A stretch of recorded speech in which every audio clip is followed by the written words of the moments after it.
Wimberly. I'm the executive director at the Addiction Prevention Coalition.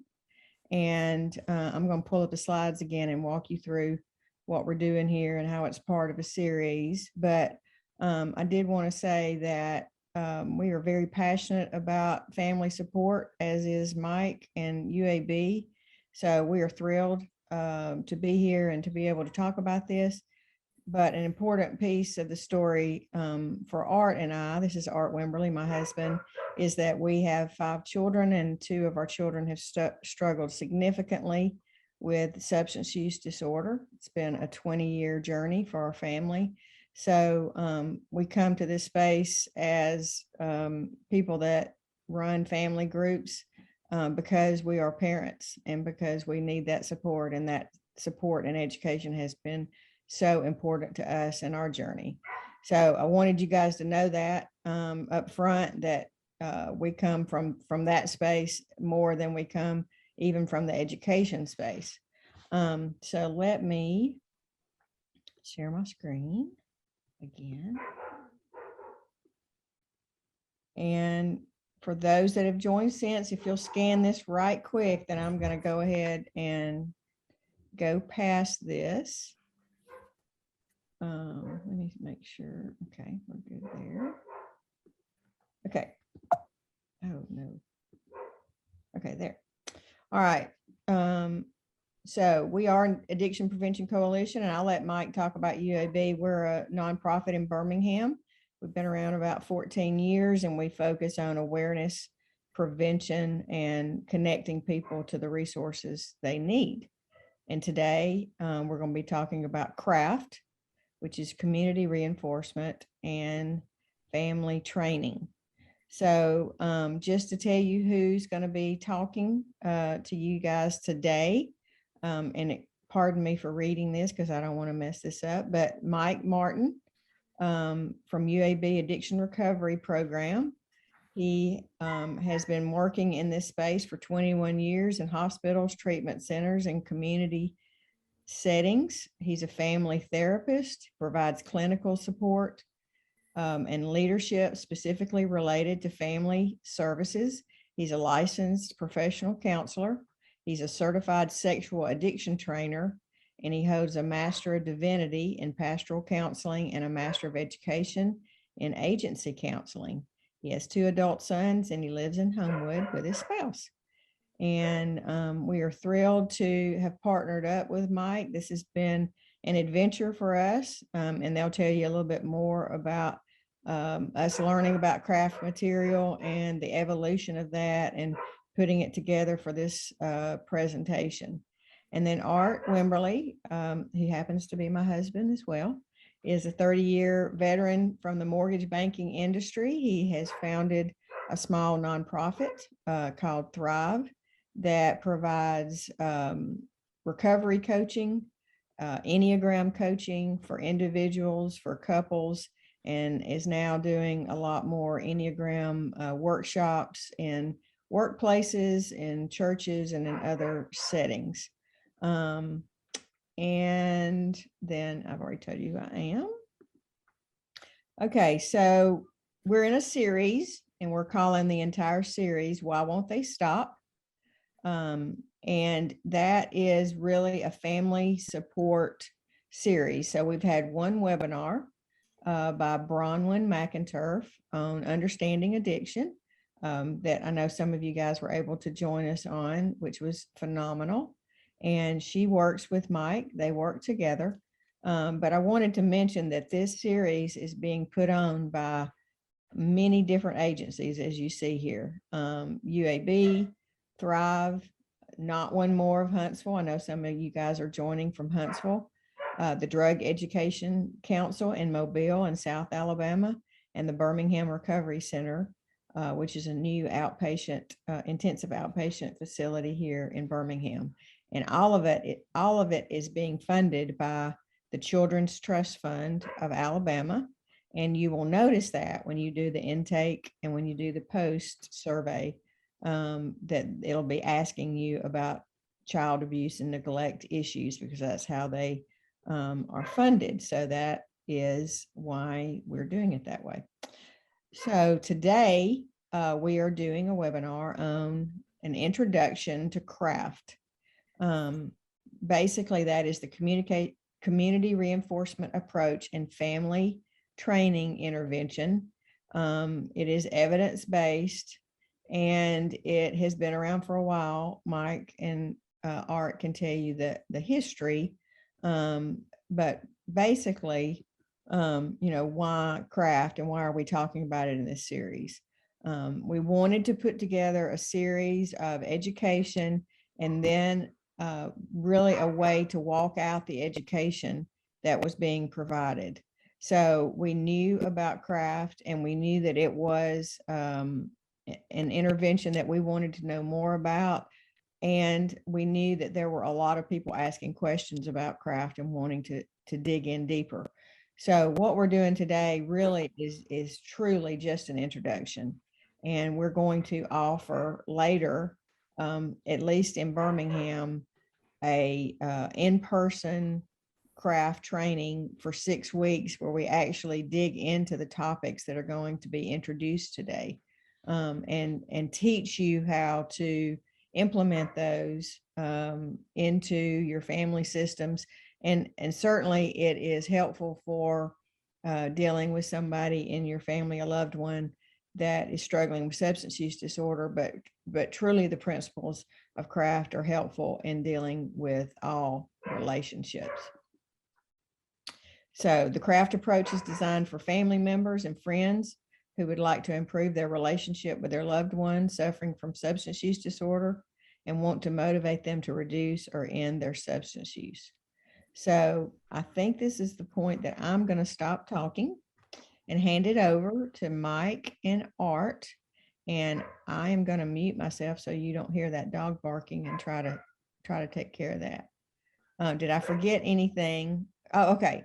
I did forget something. So we're trying to make this as casual and interactive as we possibly can with a webinar format.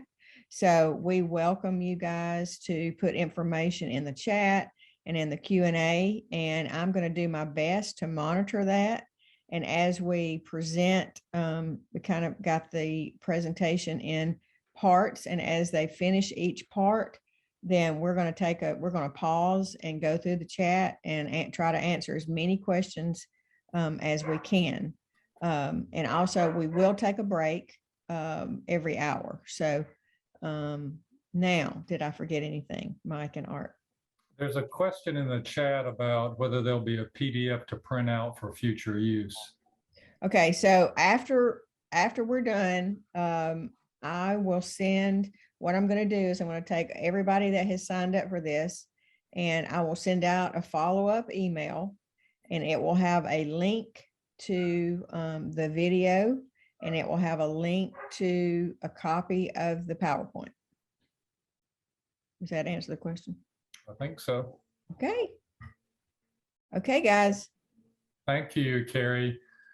So I'm gonna, Art, I'll go ahead and just introduce myself just a little bit and then pass it on to you, and then we can jump into the beginning of it. So I'm Mike Martin. As Carrie said, I am thrilled to be able to do this and to collaborate with Art and Carrie.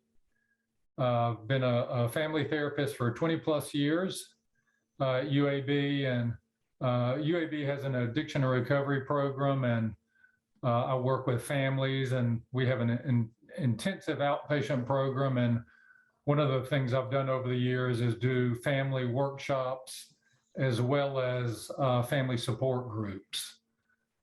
So it's really nice to see several people on there that I know. So I, again, am glad to be able to be a part of this, and really will give some of my experience primarily as a therapist. So yeah, so really glad everyone is participating on a Saturday. I know how sacred that time is. So I'm again excited to be able to work with Art too, from his experience, and two very different experiences, I think, that can add a lot. So I'm going to pass it on to Art. Thanks, Mike. Art, I'm so sorry. The QR code's not working for some people.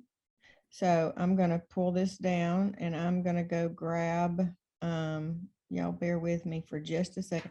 Art, you talk and I'm going to go get the link to the intake and put it in the chat. So you can talk while I look for that. Okay, great. Yeah, thanks, Mike. And for those of you outside the state, perhaps, when we say UAB, we're talking about the University of Alabama at Birmingham. Go Blazers.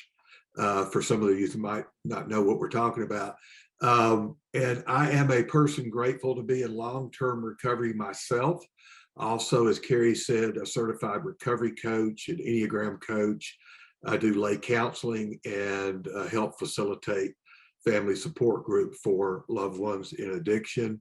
As Carrie said earlier, I've got parallel journeys as a recovering addict myself, but then also as the father of two loved ones, two sons, who we have struggled with their story of addiction for probably almost 23 years now. And so that's what got me into recovery, and then eventually what got Carrie and I into a wider recovery field and prevention field, and what motivated us to be in support groups over the years and then eventually to help facilitate those. So very glad to be here.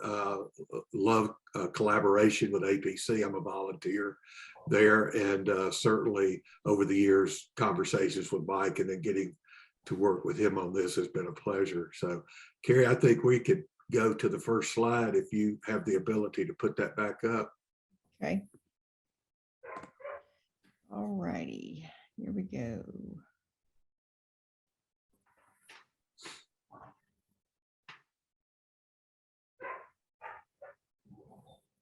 Okay, we're going to start out just giving you some abbreviations that we're going to use during this introductory training today.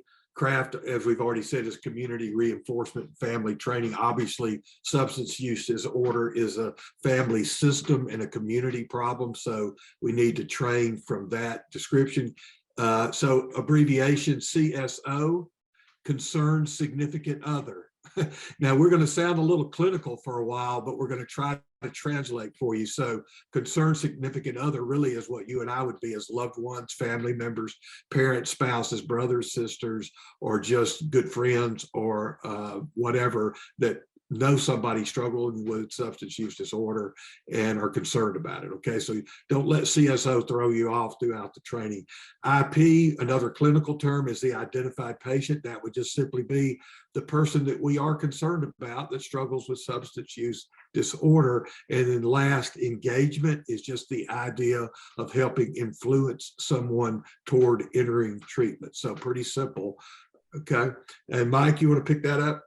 Yeah, so I really like the word invitation. So this sets up the platform for families to be invited to participate in this process. And one of the things that I know, and certainly you know, whether you're a CSO or whether you're a professional, families are usually looking for breathing room. And families have suffered just a great deal. So this approach, the sober CSOs are viewed as a positive and active force for change within the family. And I can't overemphasize enough how important the two words positive and active force are. It's designed to be empowering. So I think, Carrie, if we can go back to the other slide.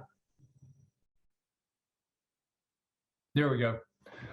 So I think from a family systems standpoint, it's important to sort of understand some of the language.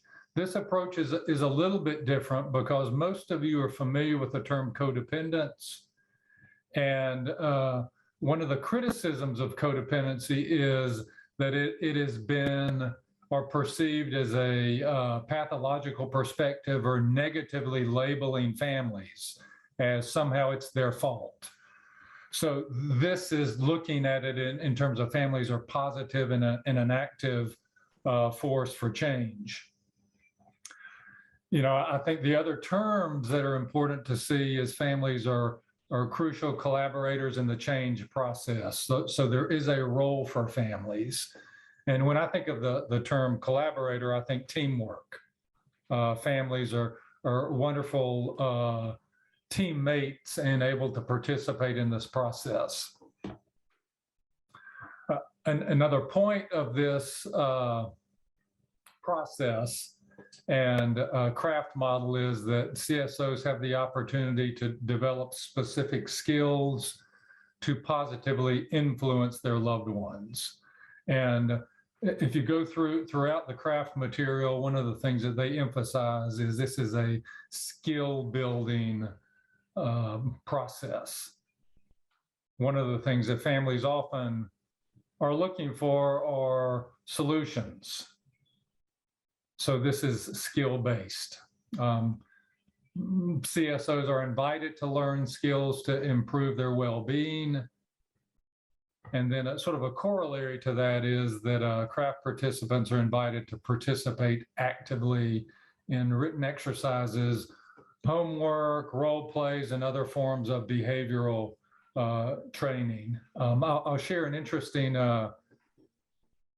story from years ago when I was working in a residential setting. There was I believe they call them psych techs. And part of her role was to wake up all the residential patients every morning, and she would actively knock on the doors. And what she would tell the patients who were not jumping up out of their beds very energetically, she would say, "You have to participate in your recovery." And so I like to think of that with families. Families are encouraged and invited to participate in their recovery, and it's the practice that I think takes some time. So if you look at the challenge here and you look at a family systems perspective, everybody has a role as a family member, and we bring our histories with us. Our role as a father, our role as a son, our role as a someone in long-term recovery, our role as someone who may identify as codependent. So this is a systems-based approach. So if you want to move to the next slide, Carrie. So in terms of looking at roles, then of course the question is that families often have to ask is, who am I? So the CSOs are specifically identified as spouses, parents, family members, employers, friends. There certainly could be more people. You might identify a sponsor as a CSO or a therapist or a minister. So there are a lot of people that are touched by addiction, and so according to their language, this is who fulfills that role. So yeah, so let's move on to the next slide, Carrie. Okay, so Art, I'm going to let you talk a little bit about traditional interventions and give your perspective from 12-step programs. Yeah, thanks, Mike. So one of the ways that families typically have gotten involved in recovery or tried intervening would be 12-step programs such as Al-Anon or Nar-Anon, things like that. Very formative for Carrie and I 20-something years ago to be involved with a 12-step group like Al-Anon. We began to get our footing a little bit, began to understand the 3 C's. We didn't cause it, we can't control it, we're not going to cure it. So if those 3 are true, if we could actually believe that, how do we contribute going forward? How do we get healthier in what we're doing? And how do we improve our life while our loved ones are still using? Other things that people are familiar with, maybe the Johnson Institute intervention, which is kind of the classic intervention model, does have some effectiveness, but typically is not very effective unless the identified patient, our loved one, actually has been motivated into the stage of change where it would do any good. And Mike will talk about cycles of change or stages of change in detail later. So support groups have been huge in Carrie, in my life and many others. And so we are saying that craft is not to supersede that, it comes alongside it in a different way.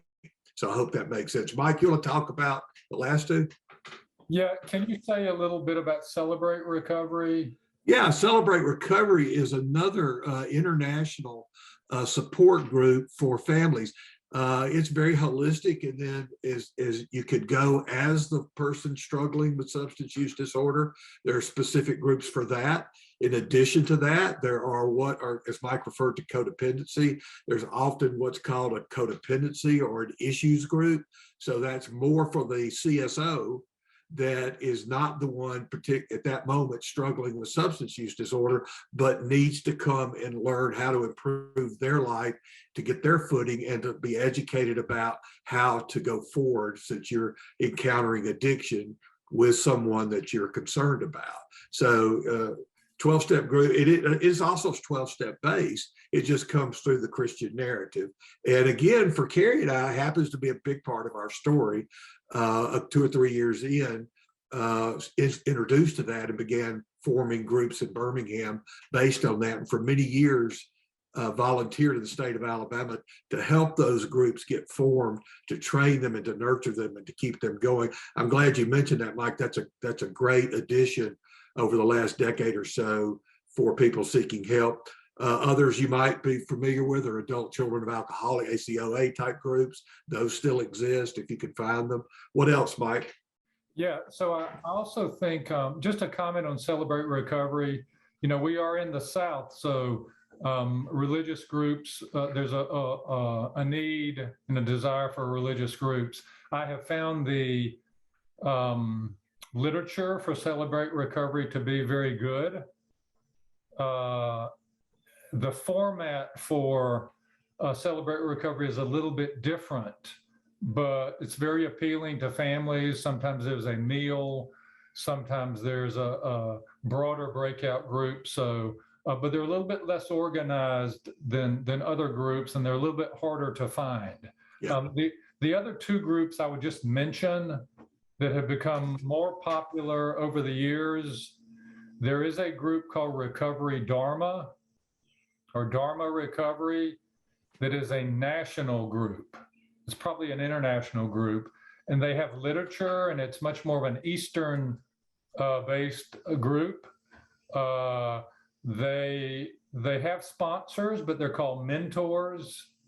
So that has become popular in the past several years. And there's also a group called Smart Recovery that is not a 12-step group, but has very good literature. It's more of a cognitive-based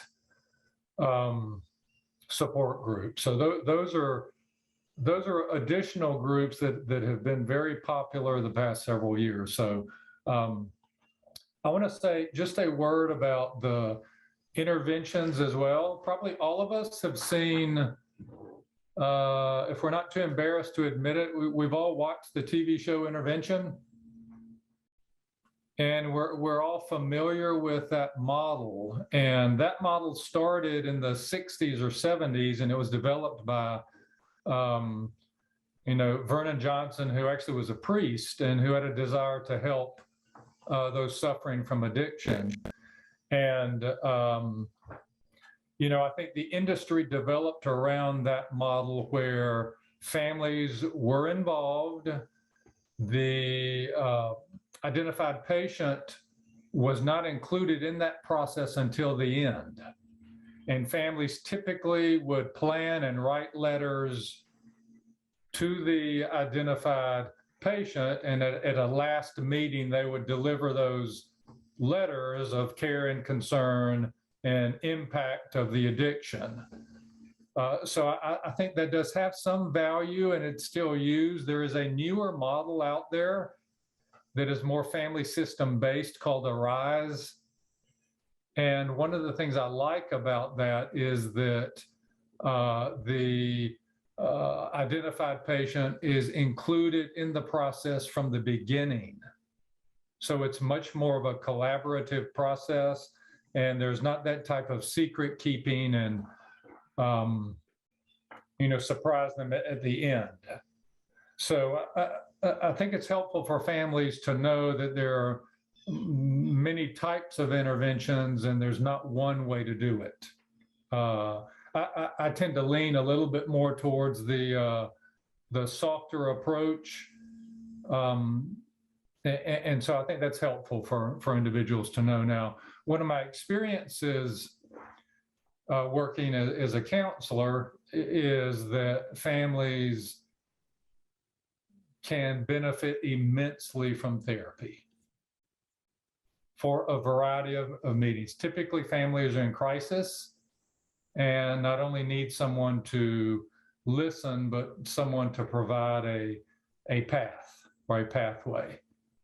And so I can't overemphasize enough that the families that I've seen who have been successful, now by successful, I mean develop some serenity and peace of mind, they have usually done a combination of all of these things because they all serve different purposes. Yeah, so, and again, of course, doing nothing, I think, tends to increase suffering. And I think that certainly the goal of something like CRAFT is to be solution focused and to provide some relief.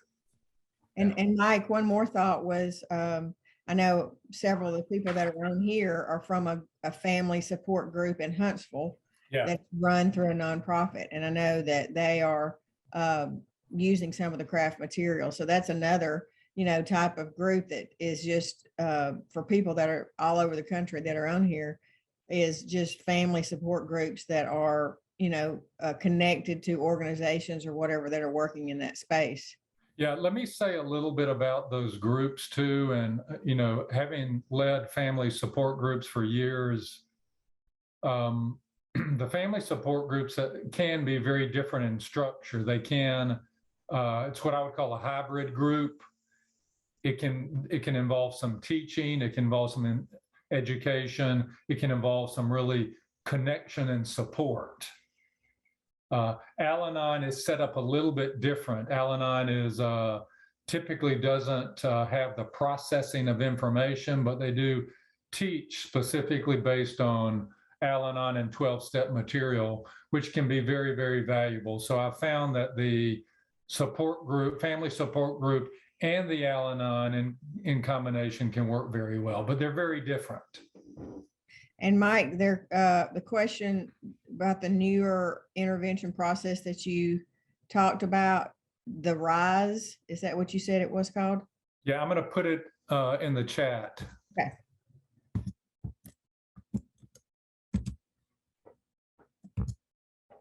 All RISE. Do you see that, Carrie? Yeah, it's Okay. there. Yeah. All right, we can move. Yeah. So yeah. Moving on, I want to just emphasize some principles, I guess, for the model of CRAFT. CRAFT is designed for CSOs who want to motivate a treatment-resistant substance user into treatment. So to me, this highlights one of the strengths that families often have is they have a desire to motivate their loved one into treatment. CRAFT promotes an active and positive participation of the CSO. And again, remembering that they are empowering. And as a CSO, you as a family member are an ideal collaborator. And I like the word collaborate because it implies teamwork. It's the opposite of isolation. And it applies there. You can be a part of a team to move towards a solution. Let me jump in here, Mike, because you and I have talked about this a lot, as many as Carrie and I have as well. For some of us on the webinar today, this may bump up against a little bit of the philosophy of what you may have been taught in terms of your participation with your loved one's recovery journey. So we recognize that, and we want to honor that, and that'll be a part of our Q&A and as we go forward. Because the truth is, many of us were trying to influence or motivate our loved one toward treatment early or often in the process, and we just didn't know how to do it well. There's no guilt about that. Nobody grows up and gets married and has children thinking they're going to need this knowledge, and it comes upon you as a crisis. And most of us were trying to motivate, but our methods of motivation were probably not particularly effective or healthy. So what we're saying is that as we gain our footing, as we do some of the things that Mike mentioned so well earlier in terms of therapy, counseling, support group, education, learning, and trying to get our own life back on balance, we may be able to see moments where we have the ability to influence or motivate, but we do it with more skill, which is what Kraft is going to talk about, what we're going to get into here in just a moment. So I just wanted to make that clear to folks, because I know when I first started teaching Kraft or using components of it, for a lot of folks, they thought that this was going against what they had been taught, which was trying to get out of the way of their CSO's recovery. So just wanted to add that in. Thank you, Art. So moving on and into just highlighting the importance and influence that CSOs have. Now, if you remember, one of the things that happens from a system perspective is the identified patient, based on their addiction or behavior, become the focus of the CSO's energy. So this is a way to move back and shift that focus to say that the CSOs are really, really important and play a valuable role. So one of the things that I've seen, and I think in the Kraft studies, they show that IPs often report that family influence prompted some form of treatment or help. So it's that influence or dare I even say pressure. CSOs can influence the IP's behavior primarily because of their significant role. They're sometimes the most important people in the family system. And oftentimes the one who is stuck in a negative cycle of interaction or more prone to being manipulated. And then the last point I think that's important to know is that CSOs need to help themselves or take care of themselves, particularly if you look at violence, stress and anxiety, financial distress, disrupted or disconnected relationships with children, and the whole host of emotional issues, guilt and shame and embarrassment. So we're going to move into some of the goals of Kraft. If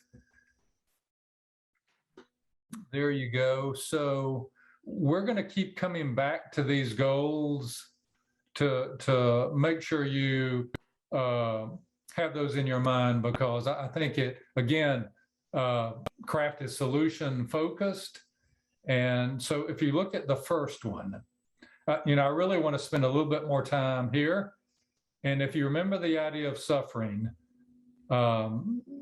families suffer a great deal in their experience with addiction. So one of the important goals is to increase the quality of life for the CSO.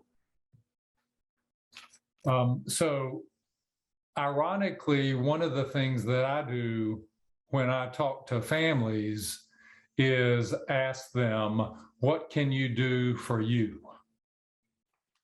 And many times families are surprised by that question because they're so used to looking at, well, what can I do for my loved one? So this really is the starting place.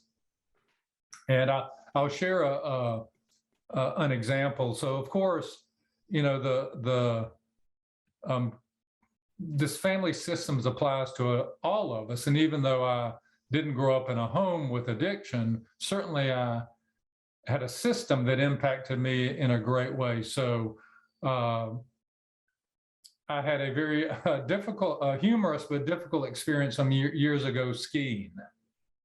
Had never skied before, went out to Colorado and somehow got stuck in a group of people who were much more energetic and experienced. And against my protest, we went up to the top of a mountain. And not surprisingly, I was not able to ski. And essentially had to have someone, a ski instructor, ski right behind me and shadow me. And the one of the things I learned is that a lot of these things we're talking about are counterintuitive. So for family members, I find that suggesting self-care often feels like the wrong thing to do. And so the idea of counterintuitive in terms of skiing, my inclination was to work harder and to be more rigid and to force the movement, which is exactly what they don't tell you to do in skiing. You're to lean into it. And so I think this is very similar to my experience with families in terms of focusing on themselves. They're so used to not taking care of themselves, and they're used to being in a crisis, that their system is on alert.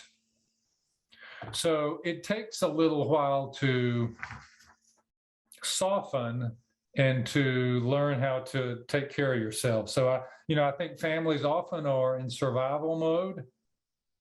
And of course, we know that addiction and living in a system is certainly traumatic as well. So it takes some skills to learn how to reconnect with yourself and to learn how to connect to other people.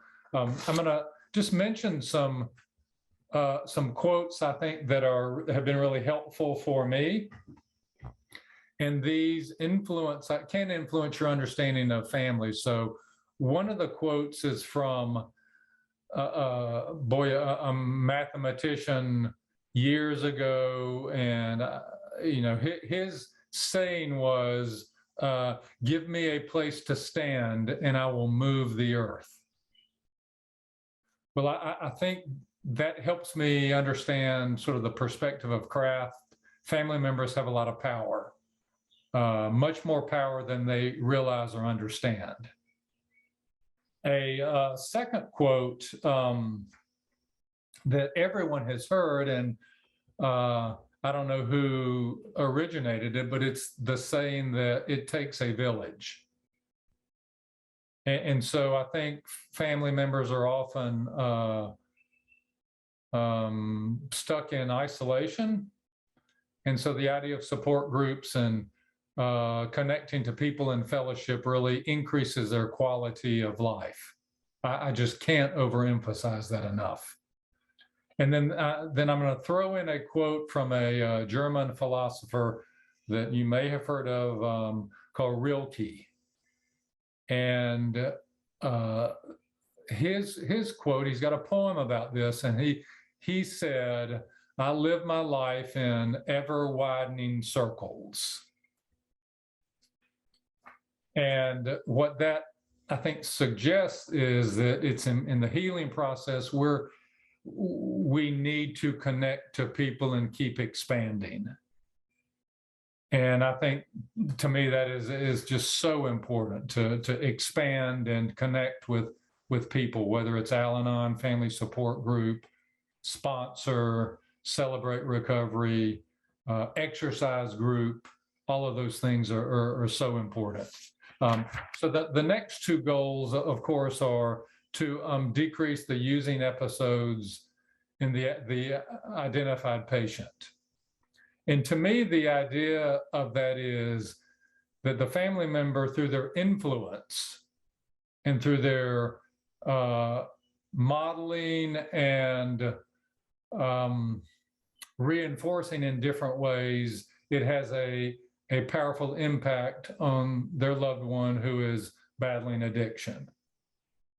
And I'll make a statement that we can follow up with later. Threats and other things do not create long-term recovery.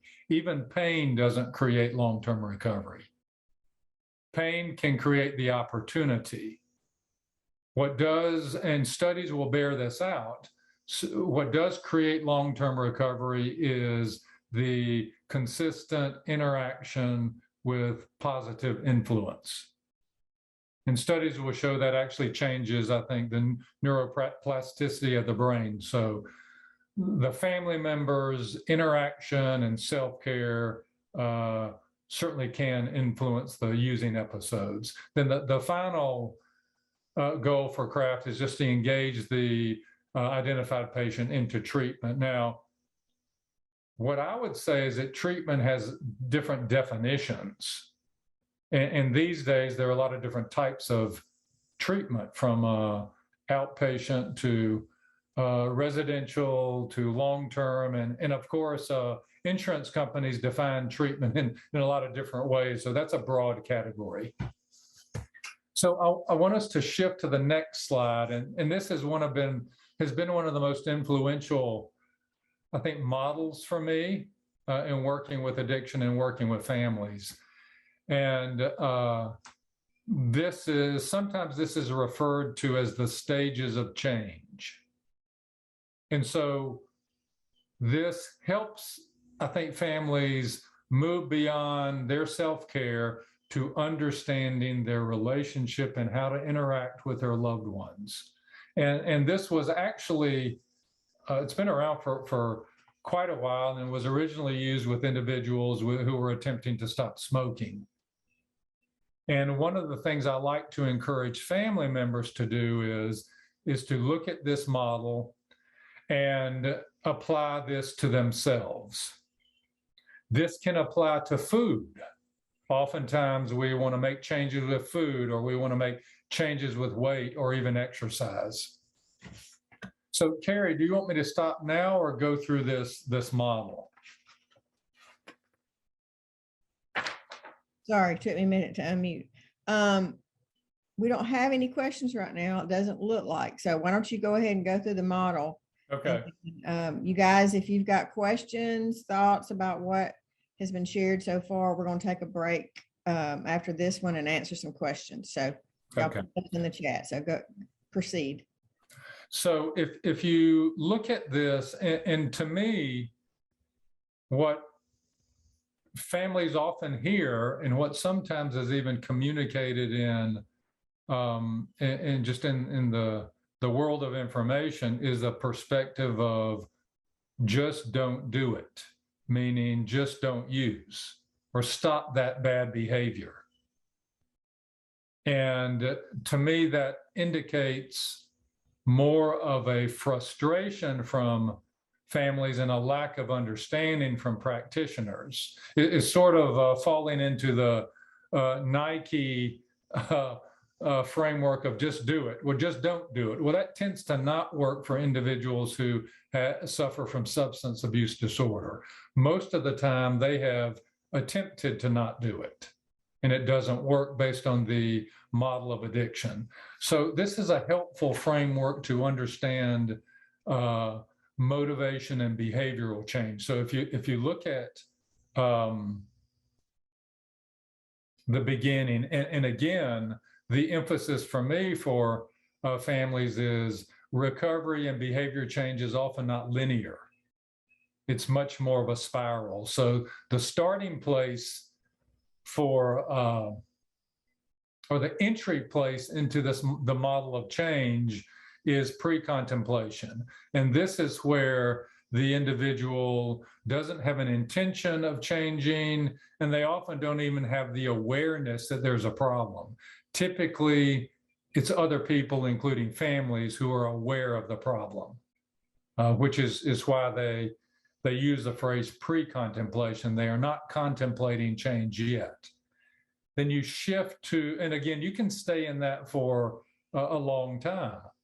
which of course informs how a family member would respond. The next stage would be contemplation, where they are aware that the problem exists, but they still have not made a commitment to change. Now, this is where I think the term ambivalence comes in. And so we've all heard the term ambivalence. Ambivalence is where someone may even consider change, but rejects it. So it's sort of a push and pull with thoughts and ideas. And again, families' responses can be helpful in terms of encouraging them to think about the pros and cons, or what I heard someone tell me just this week, they were doing a cost benefit analysis of strategies. Then if you shift into the next stage, it's called preparation, where they are ready to make changes, even if it's small. Could be going to a support group, could be going to therapy, could be actually having an assessment with a therapist. Most of the time, individuals don't verbally say they're willing to go to treatment, but they may be willing to have an assessment. Then you shift into the next stage as being action, where someone is active and practicing behavior change. And sometimes in recovery, you'll hear, oh, this is where someone is working a recovery program. Then you shift into the idea of maintenance, where the person may ongoing meetings, and they're actually working the steps, or using a mentor, or exercising, or maybe even taking appropriate meds if there's depression. And then based on this model, you shift into relapse. And I think it's helpful for families to know that a relapse is falling back into old patterns of behavior. It doesn't necessarily mean using. Based on what we know about addiction, being a chronic illness, relapse is often common. But it's a time where individuals can learn from their experiences. So people tend to move through these in more of a spiral rather than in a linear fashion. And I think, if you look at the systems approach with families, if they're looking at their own motivation and their own change, often go through this cycle as well. So I think this can be very helpful when you're looking at behavior and motivation change for you as well as your loved one. Okay, so we have a question. Can you touch on when a person knows they have a problem but isn't engaged in finding a solution? Maybe they don't think they have any action in it, or think someone else is going to bring this miracle to them. So can you read that one more time? Yep. Can you touch on when a person knows they have a problem but isn't engaged in finding a solution? You could probably talk and then about Art change. and then Art, you and Carrie can comment. I think they will often say it. They will often give some indication of the problem in terms of what's happening. And I think, again, even when someone's in contemplation, you will still hear some minimizing. So they may not see the scope of the problem. So in their description of the problem, they might minimize, it still isn't that bad, but they will still indicate they have some awareness that something is going on. And you will not hear them being willing to again take action. They're thinking about it. So they may even say, well, maybe I'll think about this, or maybe I'll do this. But you might hear them, for example, if someone has a substance abuse disorder and fits, I'm using a label, maybe fits being an alcoholic, they might even say, I'm not an alcoholic, or I don't drink as much as my friends. So there still may be some minimizing and some stereotyping that they're doing, but they may recognize, but I do see, I'm having a hangover. I do see that it's affecting my grades, or I do see it's affecting my time with my family. If that helps. Yeah, and I think, Mike, along the lines of what you said in that question, also the idea that we've, I think, grown to understand more lately is that we don't need to convince somebody that they are this or that. You're an alcoholic or an addict. Yeah. That often actually gets in the way. Actually, we want to meet them where they are, in the sense of, if we are an influencer, whether we're a family or ally, helper, professional, the idea is to meet them where they are and then see what small step of change they can make, rather than maybe the larger steps that we think they ought to be taking. I don't know if that makes any sense. But that's what we found over the years with our own sons, but also as I work with families and people in recovery, whether it's family or the person with SUD, is meet them where they are, get them to make a small movement, help them to make a small movement that usually will eventually move to something larger along the way. Yeah, and just to add to that, Art, I think based on what addiction is, one of the characteristics of addiction is denial. And denial is a defensive response, and it's a process for someone to work through their denial. And two of the qualities that I see that come with early, not even early treatment, but active addiction and the early recovery process are distorted thinking and manipulation. And it takes a while for individuals to learn that and increase their awareness. And I always tell individuals and families, addictive thinking always comes back. So it's important for families to sort of understand how to respond to that. Yeah, and I can imagine that for many of you folks listening, that you're probably thinking in terms of, well, I don't have near as much contact or influence with my loved one with that IP. So does any of this apply? And it still does apply.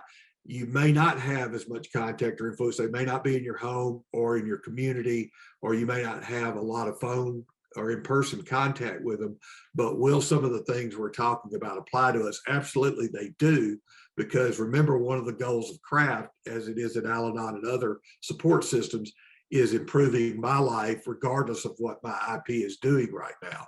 So we're going to keep talking about that as we go through today. We're going to start with, Mike's going to pick up here on this first idea of CRAFT about domestic violence precautions before we go into the other skill sets.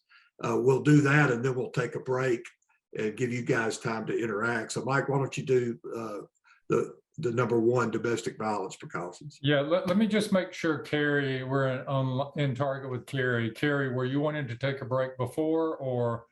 Let's go ahead and do domestic violence, Okay. and then let's take a break. We got a lot of territory to cover. Okay. But I think that'll get us back on track. Yeah. So again, back to the framework and looking at the goals of the CRAFT model. The first one has to do with domestic violence.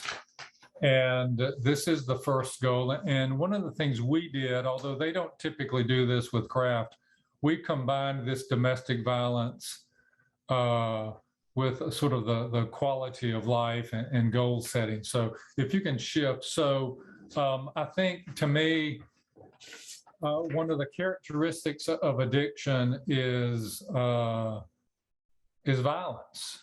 And, for those of you who are listening, that addiction is often characterized by unpredictability, roller coaster of emotions and behavior, mood swings, what I would call the Jekyll and Hyde personality, as well as verbal or physical or emotional abuse. So we're really applying this to much more than domestic violence, but there's violence in general. when you talk about any addiction. So it's really important, I think, for families to pay attention to safety and threats to safety. So a lot of times with families, the living in that type of environment becomes normal and acceptable, and you become desensitized to it. So I think it's so important to look at safety first. And it's not uncommon for me to hear a family member share that in the middle of the night they took their IP to a drug dealer's house in a bad part of town and bought drugs for them and returned home. And of course, I think it's so important to evaluate risk and safety and identify a plan. What is my safety plan? Whether that's related to verbal abuse, physical abuse, or if there might be weapons involved. And part of that planning includes, who do I turn to? Going so far as to having a small bag packed. There, at least locally, there are safe houses. It may even include being prepared to call 911 or call the police. So again, oftentimes families need to be given permission to talk through, if something happens, then this is my plan. Yeah. So any thoughts, Carrie or Art? Anything you would add? Yeah, it's interesting. We just had a situation yesterday where, as a volunteer with APC, as a recovery coach, we were dealing with a family in just such an issue, and having to help walk them through what was going on while the issue was going on, and then also trying to find them the right resources, trying to help coach them through a decision. Do we call law enforcement or not? Is that going to create a bigger problem for my IP, my loved one down the road, or for me? There's no one solution to many of these things, and they get very complicated sometimes, which just leads back to this whole idea with craft or with other support. As you said, Mike, you need a village. You need, don't wait until there's a crisis. Go ahead and begin researching. So we were able to get them to some resources in their local jurisdiction and in the county to help them begin making decisions. But in some cases, as you said, you have to take the proactive stance of getting away from the violence or calling the proper law enforcement at that moment. You don't have time to think about these other issues that are going on down the road. And I will say, we could spend the rest of our time on this slide and on just the first one, because if you do have a loved one in your home that struggles with substance use and it goes on over time, there could be a gradual change, and you could be in a threatening situation, but it's because it has changed so gradually and it's over time, you don't even see yourself as in a violent situation. I don't know if that makes any sense. So I think that is the beauty of, family support and counselors, so that they can talk you through that and you can realize, okay, I'm in a bad situation here. I've minimized it because I didn't want to have to do something like this. So I'm, again, we got to move on because we got a lot of material to go over, but it is an important thing for all of us that, are in family situations like this to keep an eye on. Yeah, Carrie, there was I think a helpful comment in the chat that said that it's important to be careful not to generalize that all addictions lead to violence. So without a doubt, they're very varied based on the person, based on the mental health issues, and based on maybe the behavioral issue as well. So thank you for that comment. Absolutely.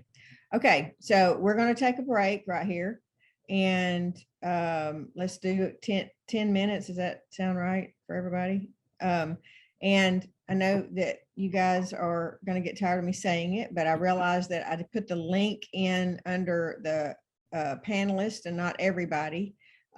We are supported by a grant, and we have to turn in intake and post forms for all the attendees of these trainings. So if you would, I'm going to bring the QR code back up, and what you do is you scan that with your camera, and it'll bring up a link, and you can go through that link to the form. And then I'm also going to put the link back in the chat. So if you would, anybody that hasn't, if you would go ahead and fill out that intake form, we really, really, really would appreciate it. And we will be back at 10:17. Thank you so much.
Are you bringing us back in or am I?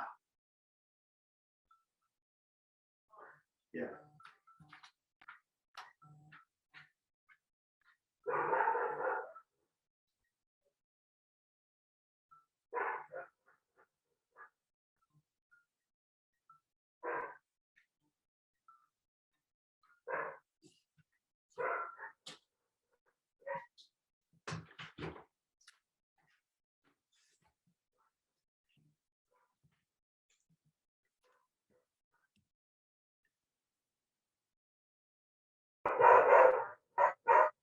Okay, guys, we're back and the dogs are barking.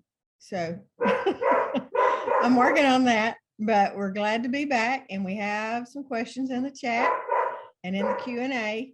So let me read the first one and then I'm gonna get the slides back where they need to be. Let me stop sharing for a second. There we go. Okay. Question, I took my daughter to rehab February 9th. She stayed 3 days, 5 times. I've jumped to her when she said she's ready. Do I continue to jump the next time? When is enough enough? Which is a really good question. Who wants to take that one?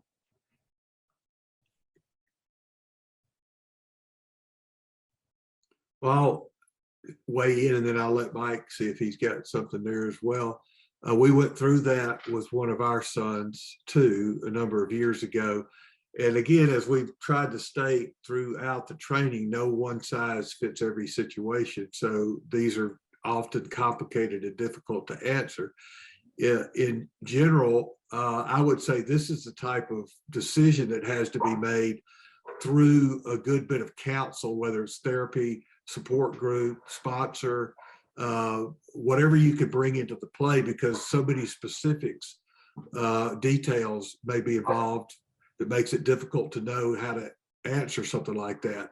In general, the idea would always be that if somebody's ready, you want to give them the help that's needed, but often it means you may have to step away from the situation and let them find their own recovery. For instance, with us, there was an occasion where after supporting expensive recovery for one of our sons that actually helped, probably saved his life, and then relapsed down the road and went years in addiction and was ready again. At that point, what we had learned was we wanted to support his efforts, but we were able to find out that there were a lot of different ways he could get treatment that didn't involve us other than our positive reinforcement of it. So we were able to step back away, get out of the way, encourage him to go, but pointed him to other resources, and then let him make his way through the process with us on the sidelines, no longer in the coach role, but in the supportive role, the cheerleader role, where we were able to continue to encourage, but not control what happened next. And amazingly, he made a decision to take a road without us having to say, we're here, we're going to be the ones to pay for it, or we're going to be the ones to get you there. I think from a therapist standpoint, it's certainly positive if someone is asking for help. So I would say I would not decline that offer, but help can be a lot of different things. It can include a support group. It can include a therapist. It could include a residential treatment center. It could include outpatient. So, and of course, it depends on the age of the individual as well. If someone is underage, then the family member would be more involved in that process. Something that comes to mind is, getting involved before the crisis and potentially having a session with a therapist and talk through that out loud about, okay, if this happens, what are the options? And maybe even pull in the 20-year-old into that discussion process, as opposed to waiting until they're in crisis. But not an easy thing to deal with. It's yeah, very much crisis oriented. Okay, so we're a little behind schedule. So we're gonna jump in. As I'm getting the slides ready, there's been a question about please explain IP, the term IP. So if y'all could go over that again. And then also somebody mentioned Beyond Addiction, the book in the chat. And I know that is very much a part of and really where a lot of this material came from. So if either one of you wants to mention that, and I'll get the slides ready. Yeah, IP is identified patient, but again, it's a clinical term. So just think in terms of your loved one, the person that you are, it's either your family member that's struggling with substance use disorder, or your friend, or if you're a professional, IP, identified patient, is just saying that's the person that we're dealing with that's struggling with substance use disorder. And there's other questions but I think we'll get to those as we do the skills. I think you'll see the questions emerging, some of the answers as we do skills. The other thing someone mentioned Beyond Addiction, as Carrie said, I think this is some really good news. What you'll see at the end is a lot of what we're talking about is craft skills are mentioned in Beyond Addiction, the book. But the really good news is that the new resource has just been published. It is now available, called Invitation to Change, which we're going to talk about at the end, which we believe, I think Mike would second this, I know Carrie, that we think this is going to be the next really usable resource that includes the craft skills, but has broken them down into a very user-friendly resource for individuals, families, therapists, support group facilitators, and the like. And the great news is it's been published and is now available, and we'll talk about that more as we get to the end of the day. So let's move on to another skill that Kraft talks about, is the happiness scale and goal setting. And happiness scale, basically, remember, we're shifting our focus from the IP or the loved one that's struggling, and as a concerned significant other, we are working our recovery. Okay, so the happiness scale is part of this idea of doing exercises, and it's used to assess my satisfaction in various areas of life as a loved one, not as the addict. Okay, and so one of the things we're going to do as we look at the scale in just a moment is what can come of that. It can help us begin to see if some things where we need positive reinforcement in our own life, but also it can train us about reinforcing positive reinforcements for our loved one. It's also going to help us identify goals for our life, not our loved one's life, and then how to reach them, how to problem solve about our life, and then also alert us to some activities that we need to be involved in that would be independent of the identified patient or our loved one. Okay, so happiness scale is intended to estimate, as a CSO, my current level of happiness or joy or satisfaction within my life. Okay, because remember, when we got into this, most of our focus, our crisis, our energy got turned toward healing our loved one. Okay, that's struggling with substance use. So on the scale, you'll see in just a minute, we'll show you, but you're just basically going through and circling some numbers about different areas in life. And they just are helping us indicate where we're at with happiness or unhappiness. Basically, we're just trying to take an inventory of ourselves to get back toward self-care, because most of our energy, time, thinking, emotions, and behaviors have been so focused on our loved one. So Carrie, if you'll put the scale up, very simple. A lot of people use this in all, as Mike said earlier, you don't have to apply this just to substance use disorder. This is a thing that's used with therapists and counselors with folks anyway, about trying to determine how they want to move their own life forward. Okay, so you can see it's simple. On the left, down toward the 1, that's okay. I very rarely are happy about this area of my life where I feel a lot of stress. And then as you move toward the middle or up toward the 10, it means, you know, I'm actually pretty joyful or happy or peaceful or satisfied about this particular area of my life. You'll note the first columns, the first number is alcohol and substance use. So again, this is not about our loved one or the IP.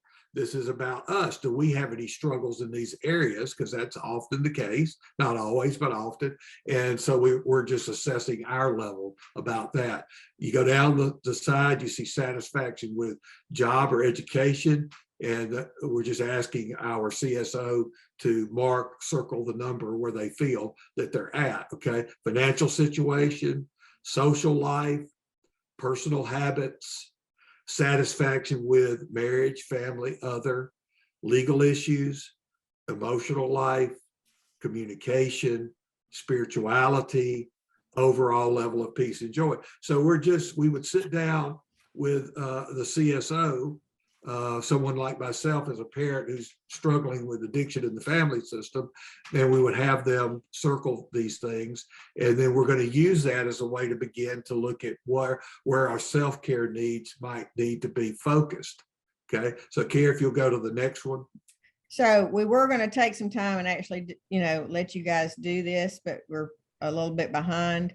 So I would encourage you just to look at this and just pick out one as the guys talk through it going forward. Just pick out one for yourself that you think, you know what, I think I really do want to make some changes, some improvement in that area, and then just hang on to that as they talk you through.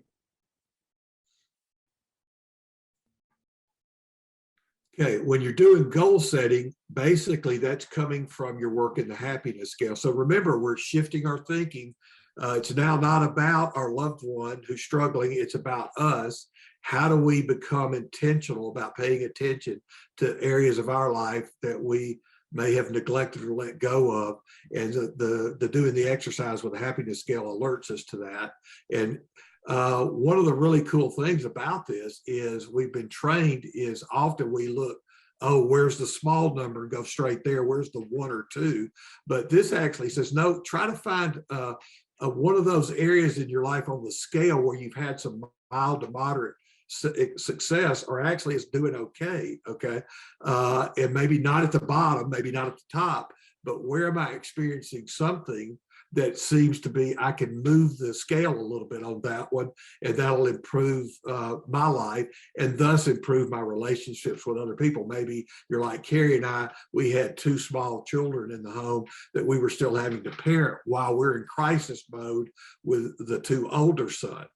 And so we began noticing we're neglecting those relationships as well. And again, we're going to go real fast with these. Remember, our intent today was not to fully train you on the craft skills, but to introduce them to you. And then we'll show you how you can go deeper if you want to. And some of you out there listening are already doing these in groups. So we're going to hope to connect people to you as well. So when you're doing goal setting, always you want to keep your statement brief about what your goal is off of your happiness scale. Which area do I want to work on? And then state your goal in a kind of a positive way, moving toward something good, not about the negative I want to get rid of, and then using only specific and measurable types of behaviors. So an example would be off the happiness scale might be something like, say when we were first in this early addiction crisis mode, we looked up and we saw we had neglected our marriage. We weren't communicating well. We weren't spending a lot of time together unless it was about the crisis. And so we had to begin setting goals for ourselves. Where could we have quiet time together? Where could we do, say, a date night? Where could we engage? We noticed we weren't engaging with our social groups anymore as well, and friendships. And so we had to set positive, simple, brief, measurable goals to move towards, such as when am I going to accomplish this? Well, I need to do this by Thursday. What would the goal be? I need to contact Joe and have coffee with Joe by Thursday because I've been neglecting that. So I hope you kind of get the feel for what we're looking for. Carrie, can you move to the next one there? Okay, so we're going to give you an example, which is a better way of setting a goal. I would check the newspaper, make some calls. Like, let's say your goal is in health and it's going to a workout class. Well, I'll check newspaper, make some calls to see if any workout classes are happening. Okay, or I'll visit 3 workout places this week and make a decision on one of them. Or I think I'll go to a workout place sometime this week and see what's available. And so there you're beginning to see what often will appear to us as options. And if we're not doing intentional work by working with a counselor, a coach, or in a support group and putting things down on paper, they're likely to just be very vague. So for instance, here, one of the probably the better approach to it would be, instead of I think I'll go or I'll check the newspaper, is I'll visit 3 workout places. So you see it's got a timeline on it this week, make a decision on one this week. So just a simple example of some of the things we tend to be in denial about or think we don't have enough time to pay attention to as a skill when we're in crisis mode and everything is about our loved one who's in addiction. Okay. Carrie? Yeah, and I think, Art, I was going to add, I think one of the things about goals is we all make lists and we all make goals, but we don't do it perfectly. So it does mean we need to evaluate them frequently. Typically doing that with someone helps us see where we can improve on the goal. Absolutely. And I know a lot of you are looking at this and you're going, man, this seems like a lot of work. And it is a lot of work, but I would submit to you, if you're like Carrie or I, or most family systems, we were actually doing a lot of work. It just wasn't very effective. So the shift in you, most of you probably say, well, this is about self-care. Absolutely it is. I already know about self-care. Absolutely you do. One of the things Craft is trying to teach us is, now that you know what to do, how do you develop the skill to do it? And often it takes intentionality, writing things down, having someone walk us through it. Okay. So on this slide, Mike, did you want to say something? No, I think I said what I needed to. Okay. So this one is just simply being intentional, goal time frame, when, and what is the area about? I've listed that, and then what is my goal? And then somebody's watching to help me go through it. Okay, Carrie? Okay. Mike, you want to pick up on the functional analysis and behavior?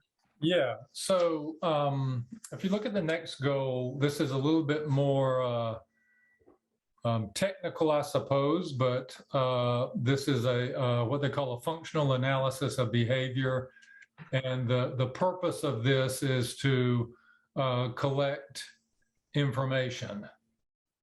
And even though we're, one of the goals for families is to focus on themselves, it still is asking you to collect information about your loved one. So this is just some information about you as a family member have a wealth of information. And it's important to examine that. It's important to identify triggers for using. It's helpful to describe their behavior as well as consequences. So we're sort of shifting back to look at what does your loved one look like and sound like, and what are their triggers in terms of their behavior. So if you can shift to the next one. So the reason we put this in is because certainly as a therapist, one of the things that is part of the healing process is for the family member to not only talk out loud about their experience, but to start trusting their intuition, trusting their subtle signs.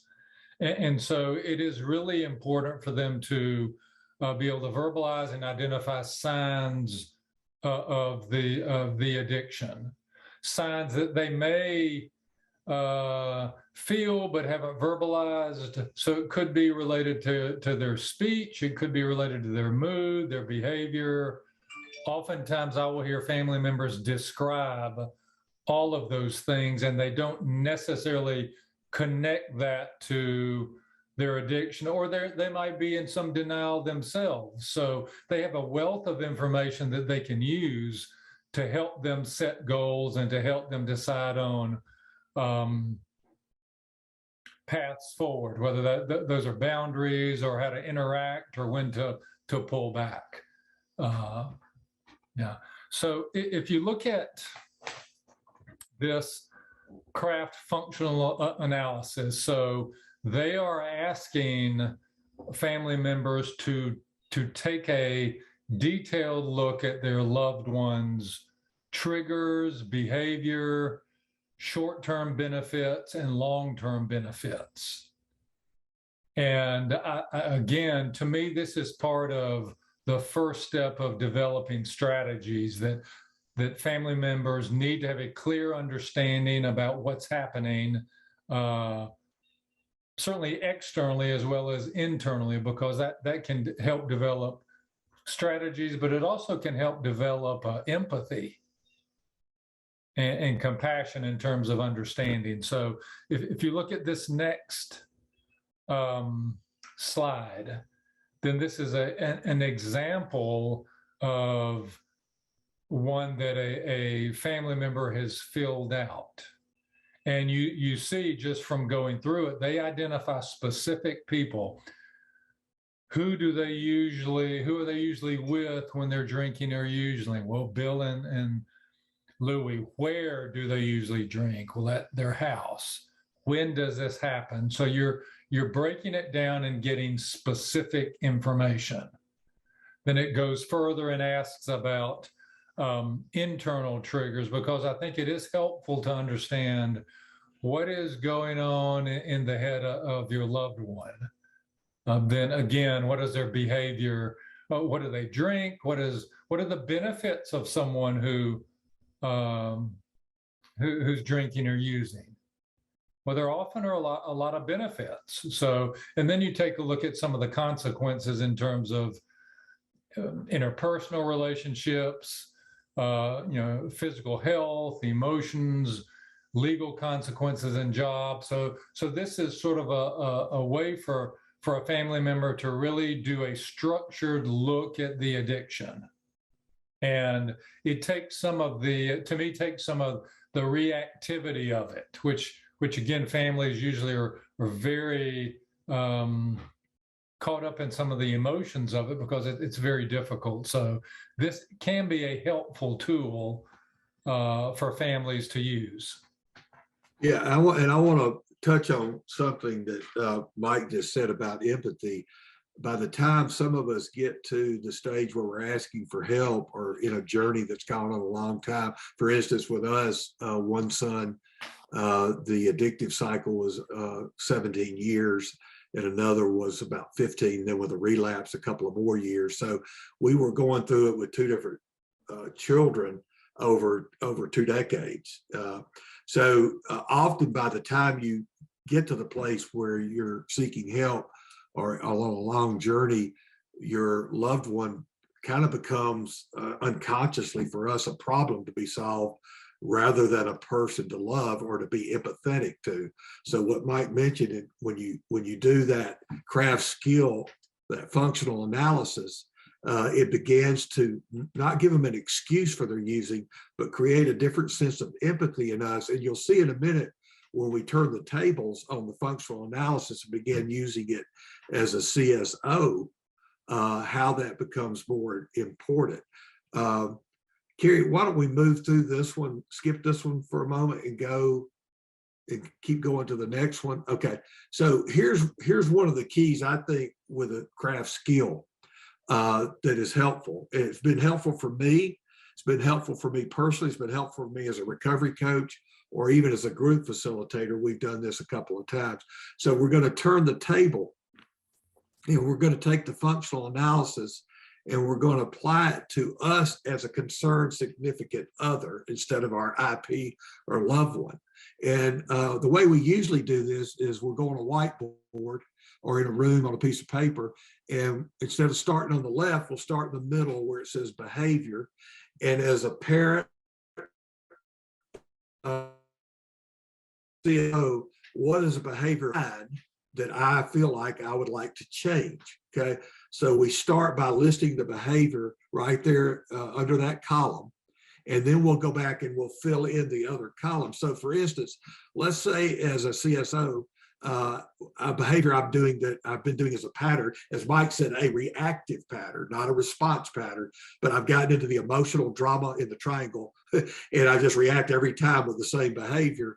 And I thought it was working, but it's not. So I'll give you a simple example for me is that in the first few years of my son's addiction, I felt like that every time he reached out to me, whether it was a phone call or a text or trying to make some communication, because that was so spare, then my heart's wanting to connect. I felt like that every time he did, I had to stop what I was doing and answer the phone call or stay on the phone call or answer the text or answer it or whatever. And over time, I began to see that was not helping. And so as a behavior I identified as something I wanted to change. So I put that down as a behavior, then I go back to the left and I'd look at what was the external trigger, what outside of me started the whole process toward the reactive behavior. Well, the external trigger in this case was simple. It's my phone rang or my text came across and my son was on there. And that's an external trigger. The internal trigger comes next. Then what goes on inside me that I start reacting to? Oh my gosh, it's excitement. I haven't heard from Matt. It's so long. Oh my gosh, maybe there's good news. Oh my God, maybe he's in trouble. What's going on? And so then all types of emotions begin to come up internally that are triggering me. They don't have to be bad emotions. They could be good emotions. Excitement, want to connect, or they could be fear, could be anger, could be disappointment, disgust. Those are internal triggers. The next thing I know, I'm reactive, not responsive. I'm reactive and I'm answering the call, or I'm staying on the call longer, or I'm getting into an argument, or I'm trying to force my view on him, or you name it. And so I'm back into the reactive behavior of thinking that while I'm at work, I'm at home, while I'm at church, while I'm eating, I've got to answer the phone. Okay. So there's a behavior I said I want to change. We've examined external trigger. We've looked at internal trigger. Boom, I'm reacting. Then we look at, okay, well, what was the short-term positive benefit of that behavior? And a lot of times when you introduce this, people go, well, there's no positive benefit, but I would tell you that you think there are. And it may be things like, well, I'm not as afraid because I just answered the phone. He's still alive, or maybe he still wants to connect to me. Maybe he still wants to have a relationship. Maybe there's something I could do. Maybe it allays my fears, whatever. There's a short-term positive benefit, okay? But then we go further, as Mike said, we look at the long-term negative consequence. What might be a long-term negative consequence to me as a father, a parent, a CSO was, okay, answering the phone call every time disrupted my workflow. Maybe my work began to suffer. Answered the phone call every time, maybe it interrupted my relationship with the other children at home I was needing to parent. You could begin to see, maybe it also kept me on high alert all the time to these things. And I began to get fretful if I didn't get a phone call. So there's a lot of long-term negative consequences that can begin to come in because I was doing that reactive behavior without thinking. So that's just a simple example of how we can take functional analysis, begin to be intentional about writing it down. We do this in groups. We can do it individually with a sponsor, with a coach, with a therapist, with a counselor, a pastor. Okay, Mike, any comments? Yeah, I think it can be helpful, certainly for families to learn about triggers for their loved ones. What type of triggers, which can include any number of things, but it can be equally important for CSOs, for families to learn about their own triggers. Because you're talking about a system of interaction. And my experience is families often have had traumatic experiences, or the experience of addiction is traumatic from waiting on a phone call or getting a late night phone call to something as significant as having a loved one who's overdosed. And so I think those types of things get triggered. And this can be a helpful way for families to understand about self-care and their role in that cycle and what to do about it. So. Yeah, remember, a lot of the support systems we've been in, Al-Anon, Celebrate Recovery, PAL, whatever it might be, are probably have already identified the fact that we want to stop doing certain behaviors as a loved one. Oftentimes, what it takes is, how do I learn the skill to do that? Yeah. And this is where the functional analysis chart, working with somebody, can be very helpful. Because the truth is, most of us sometimes know what we want to change. We don't know how. And developing skills is, you have to pay attention to where you put your intention. And that's what this is all about. Yeah. Okay. So Mike, you want to take the next one? Yeah. So let's, you can shift. We're going to look at communication and behavioral skills. If you can shift and keep going to the next one. So I think, you know, of course, the question is, why work on communication? Well, I like to say that we are all born for relationships. And I think one of the things that determines our level of satisfaction are our relationships. So we know addiction impacts relationships and creates isolation. So I think it's important to recognize that, of course, we're more likely to get what we need and want if we communicate. And positive communication is certainly contagious, and it will help increase satisfaction or serenity in other areas. And I think it is a foundation for other craft procedures. So communication, I think, is important. And of course, you know, I think everyone is familiar with the idea of communication and walking around on eggshells, but this is a starting place for craft. So let's shift to the next one, to the next slide, Carrie. So things that don't work. You know, if you look at the systems perspective and you look at the family system and you look at the system in crisis, then typically somebody in the family is pulled into communicating in a negative way or a reactive way. And I think it's very helpful for families to recognize what isn't working and how they get stuck. Now, these are just some examples: nagging, pleading, threatening, yelling, lecturing. I would probably add preaching, micromanaging, policing.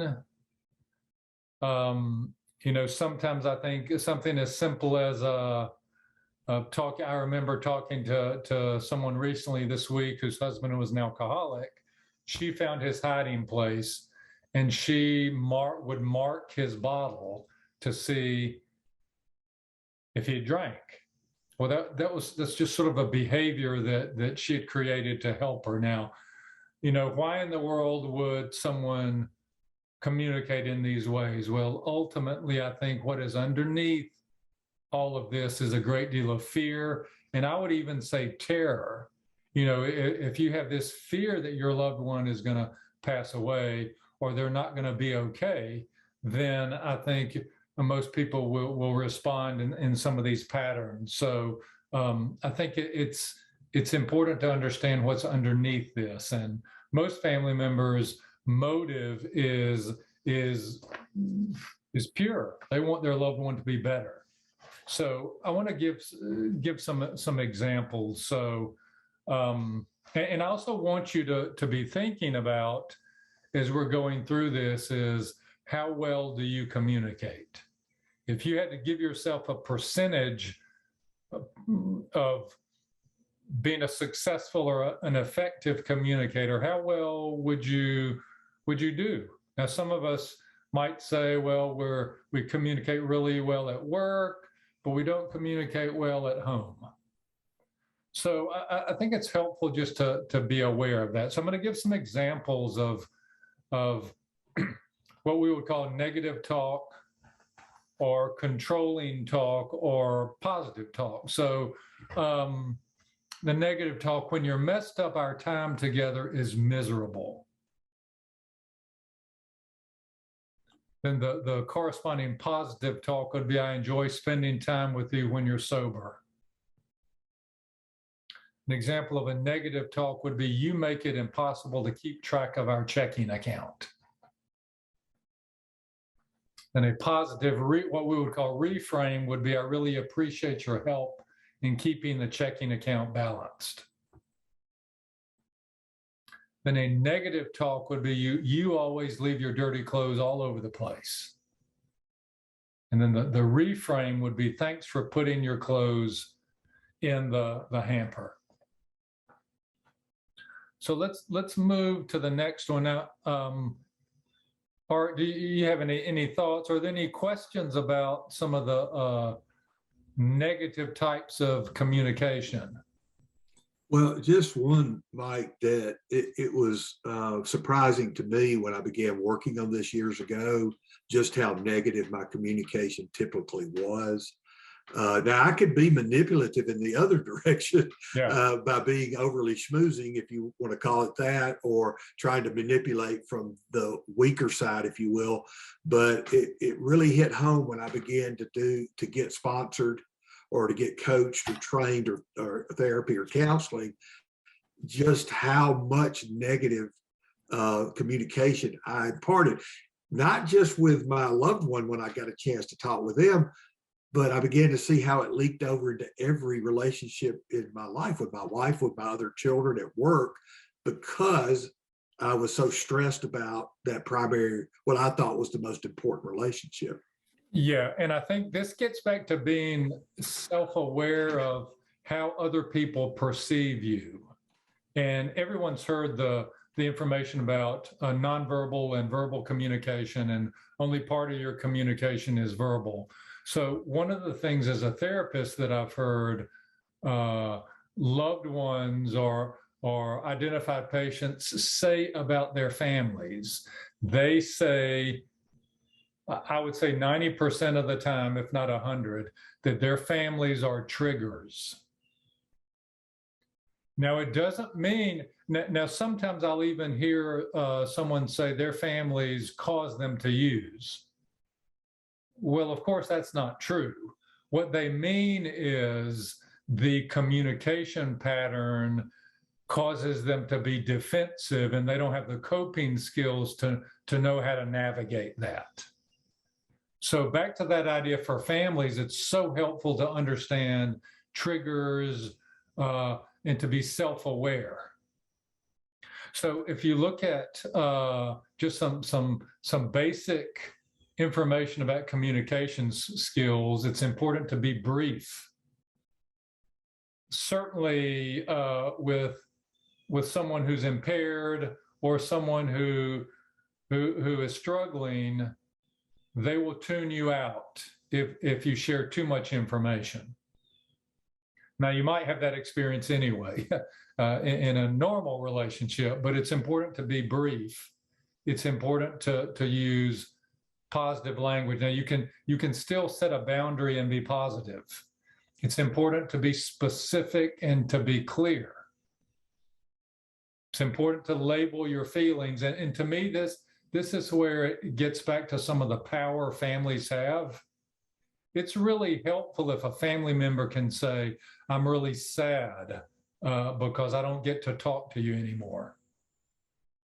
Or I'm angry about your behavior when you're drinking and the way you talk to me. That is a very powerful thing, and it can disarm someone else, and it takes away the opportunity of a power struggle. Now, again, another point would be to offer an understanding statement. If someone's struggling and suffering, it is so beneficial to offer empathy. Now, as of course, therapists and family members, we want to fix, right? Probably most people on the webinar were either professional or informal fixers. And so it feels better to give a solution. What you need to do is this. when that's actually not very helpful.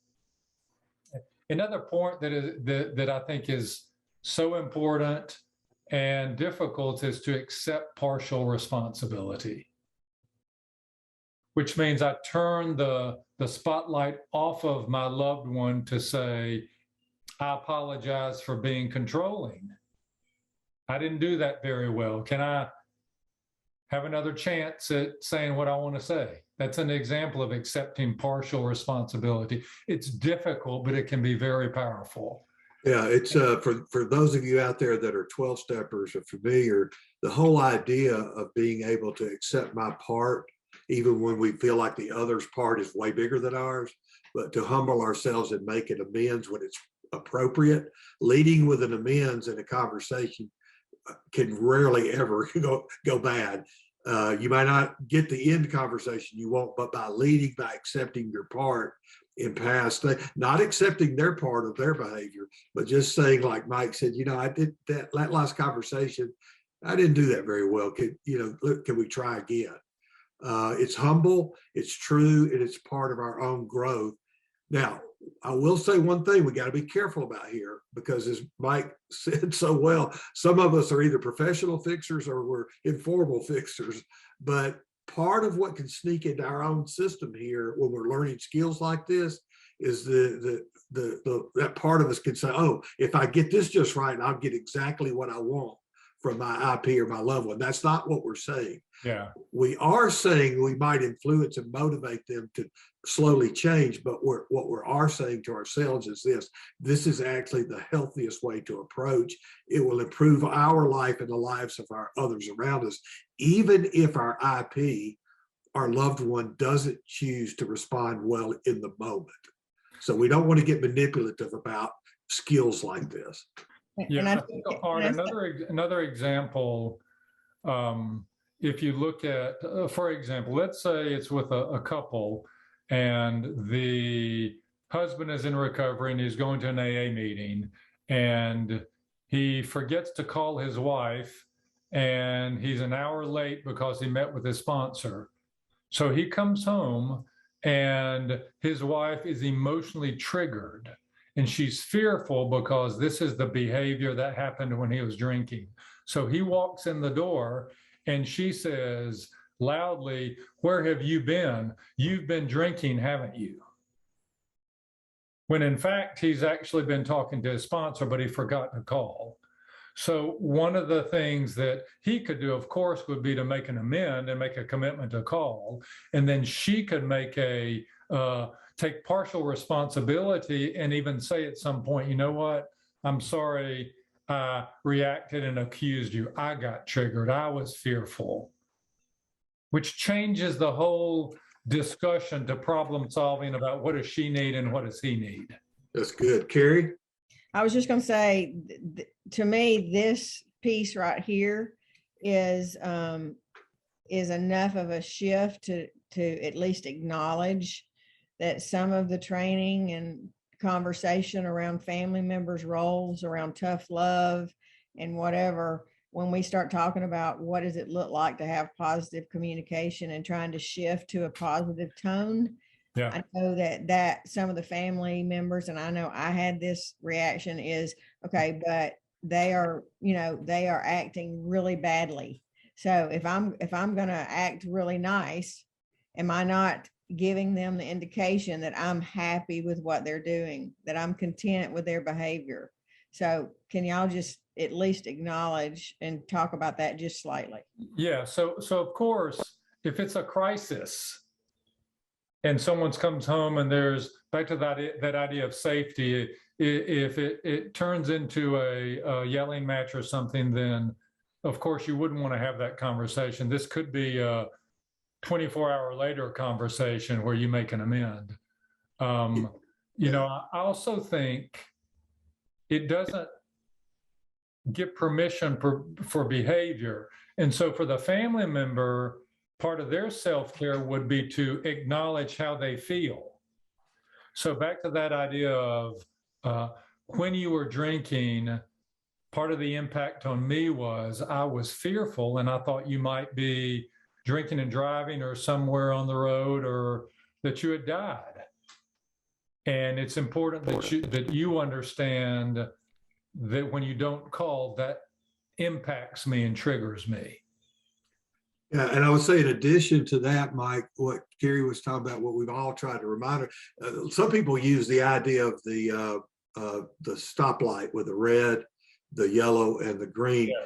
If it's a red situation, that is they're using, they're high, whatever, that's not the time for what the skills we're talking about. Right. If it's yellow and you're not sure, then you've got to be more cautious about where you go with using the skill set. You have to feel your way through it. You're looking for those green lights when they're not using, they're not high, and you can actually practice your positive behavioral skills, your communication skills in a different way, where that often will sometimes help motivate and influence them in a different way, but also it helps us in our emotional system so that we're not getting caught up in our reactivity as much. Yeah, and I think, Art, that's where it's really helpful to have either a good friend or a sponsor, or Al-Anon, or a parent group where you can process what happened and then have a rehearse, well, how could I handle this with my identified patient? And I noticed somebody in the chat, so true, they talked about that oftentimes some of us, depending on personality, find it easier to avoid these. Yes. Communicate, even when it can be positive. Some personalities don't mind confrontation. Yeah. Others do. Regardless of personality, then we can actually figure out sometimes when we have ways to have the conversation, we just want to learn skillfully how to do it better in those moments when we can do it. Yeah. So let me shift into going over another communication example. And what I'd like is if someone could put a note or a comment on the chat about what you see as the problem or the difficulty. So I'm going to read this. I don't know what to do about you always coming home late. I worry and worry. I don't remember being late all the time when I was young and still living in my parents' home. We had rules, and I wasn't out drinking half the night every other day. You know, at the very least, it wouldn't kill you to call. So let me see if someone can put in the chat, can you identify what is the difficulty with this? Why does this not work? Shaming, what a great comment. Guilt, which is a similar comment. So certainly under that negative. So to me, it gets back to that lecturing. It's lecturing and preaching. And if you imagine all of us, when we communicate with someone, when we're on the receiving end of something like this, it doesn't feel good. So again, that idea of shaming and blaming, and if you remember, this is one of the reasons why identified patients say that their families are triggers. This is an example. And if you look at a loved one with addiction, one of their biggest, I would say, emotional triggers is shame. Now, if you look at the improved statement, it's, could you agree to call me tonight if you're going to be out past midnight? I'd just like to know you are safe. It's a very different way to communicate. And again, if you look at this, the problematic statement, they would have tuned you out long ago. Even in sort of, quote, healthy or normal relationships, the response by the other person would be defensive, and they would likely tune you out. So let's go to the next one. So this is looking at positive communication. So a problematic statement would be, I hate it when you get messed up and make a horse's tail of yourself when we're out with friends. So let's see if there's some comments about what is problematic about this.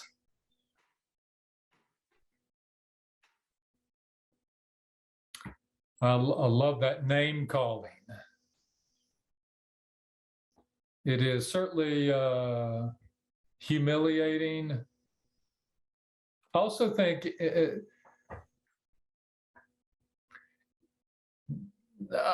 think when you use the word "you," then it tends to put anyone on the defensive. And you know, hate's a pretty strong word, even if it's accurate.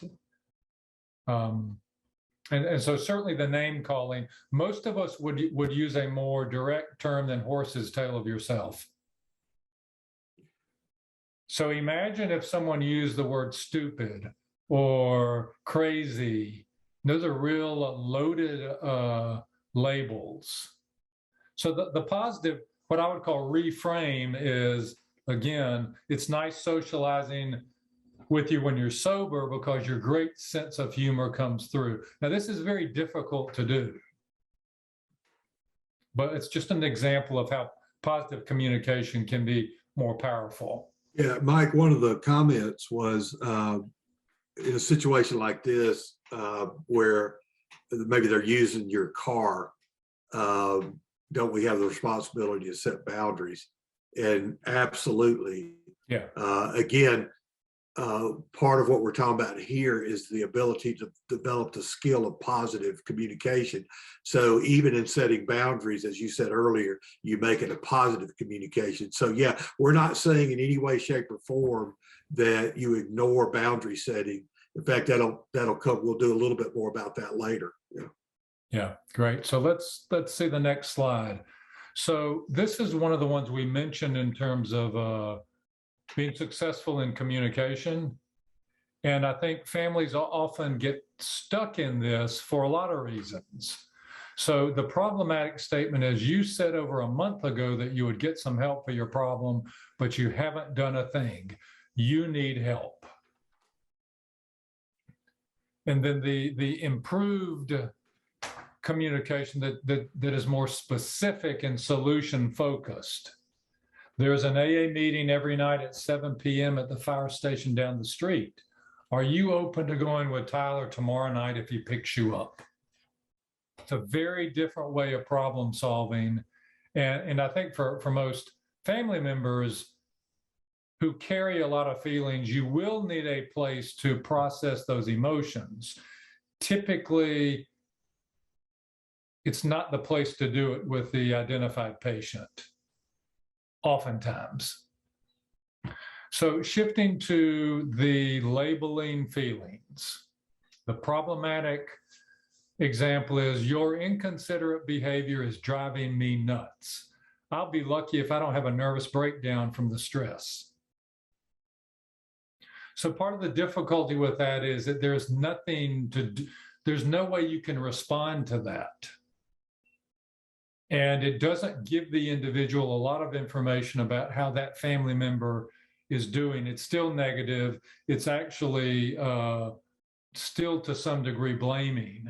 So a much clearer communication pattern is, I get nervous when I see the bills haven't been paid on time. I wonder if you could work with me on getting them in on time. It's very specific. Now, again, to me, you could even be more specific. And sometimes when you're doing these things, it takes several times of practicing and rehearsing to actually be clear. And oftentimes a therapist can be really helpful with this.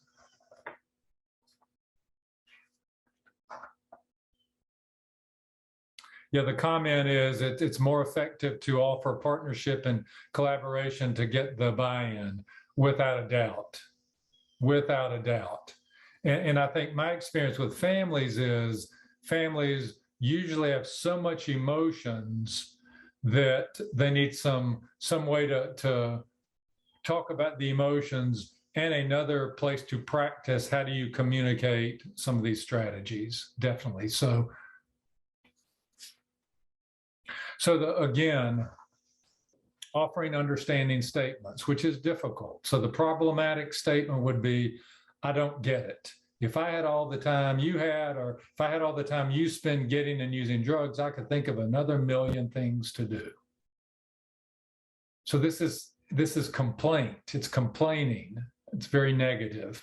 And even though it's true, then the improved is, when I get to work, I was thinking I could have left my checkbook out on the table at home as a reminder. I'm looking at the wrong one. You want to pick up that one, read the improved?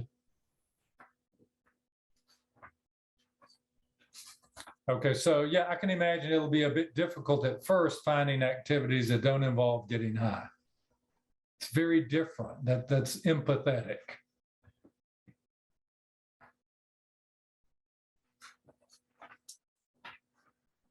So if you look at accepting partial responsibility, we've talked a little bit about this. And, the problematic statement would be, how could you forget to call the repairman? We just talked about it last night. Well, I'd like to throw out, imagine how you would feel when someone says this to you. Well, I might feel guilty. I might feel ashamed. It would be difficult. And so one of the things that certainly you see with addiction is they are often defensive anyway. So if you look at the improved statement, when I got to work, I was thinking I could have left my checkbook out on the table at home as a reminder to call. So that's collaborating, partnering, encouraging.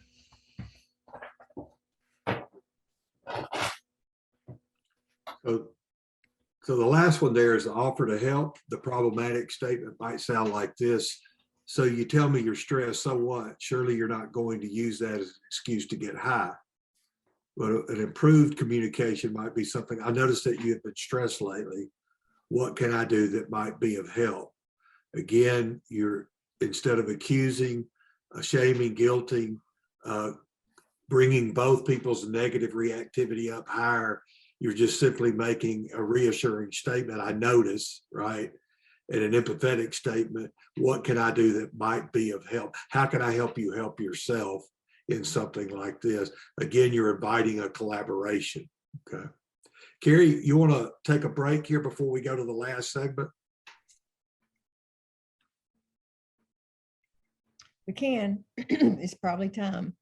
Yeah, let's do 5 minutes on this one. How about that? Tell us the time to come back. All right, 5 minutes, and I've got 11:14. So let's do 11:20. Okay, then we'll wrap up. Okay, back at 11:20. And y'all put some stuff in the chat if you got questions you want to ask, and we'll look at them.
welcome back, everybody. Thank you for hanging in there with us, and I hope you had a good little break there. Guys, there's a note in the chat that says, can you talk a little about dual diagnosis? My son has severe ADHD, self-medicates. He won't take what is prescribed because he wants results and relief right away. Addiction is hard enough to deal with without other underlying mental issues. So I'm gonna let y'all address that while I get the slides ready. Yeah, I can comment on that. So I do think one of the challenges for success, for lack of a better word, with treatment and therapy is accurate assessment. And I think I see a lot of people who are misdiagnosed. So I think you're right. It is a challenge for someone, depending on their age, to tackle both.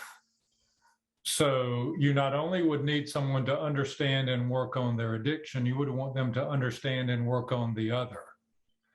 So some of this depends on if he's living at home and not living at home. But, I think the encouragement would be to find a good therapist that he could relate to, who understands and can teach coping skills about wanting relief, as well as have a good practitioner, whoever's prescribing the medication, because ADHD is very common and there are newer meds that are coming out. And of course, there are a lot of behavioral strategies that can be taught with ADHD.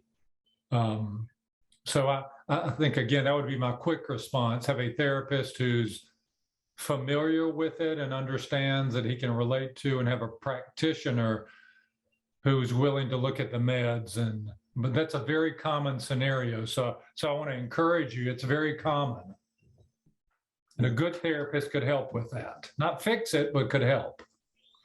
Okay, Yeah, okay, I'm sorry, Art. No, in addition, I was just going to say real quick, for other mental health issues, co-occurring diagnosis, that type of thing, maybe even more severe levels, I want to throw a name and an organization out to you as well that we have relied on. Mark Litvine with Ross, who struggles with co-occurring disorder and just about killed him in the system. And he's a great resource for people, families that are dealing with that and are looking for ways to get them to the proper intervention or resource for them. And Carrie, maybe later we could put Ross's number in and put Mark's name. He's also involved with NAMI about mental health issues. And that often comes up in this context, in addition to ADHD and that type of thing. So Carrie can do that. One other quick thing, a question, Mike, does UAB offer counseling for families or parents or CSOs virtually?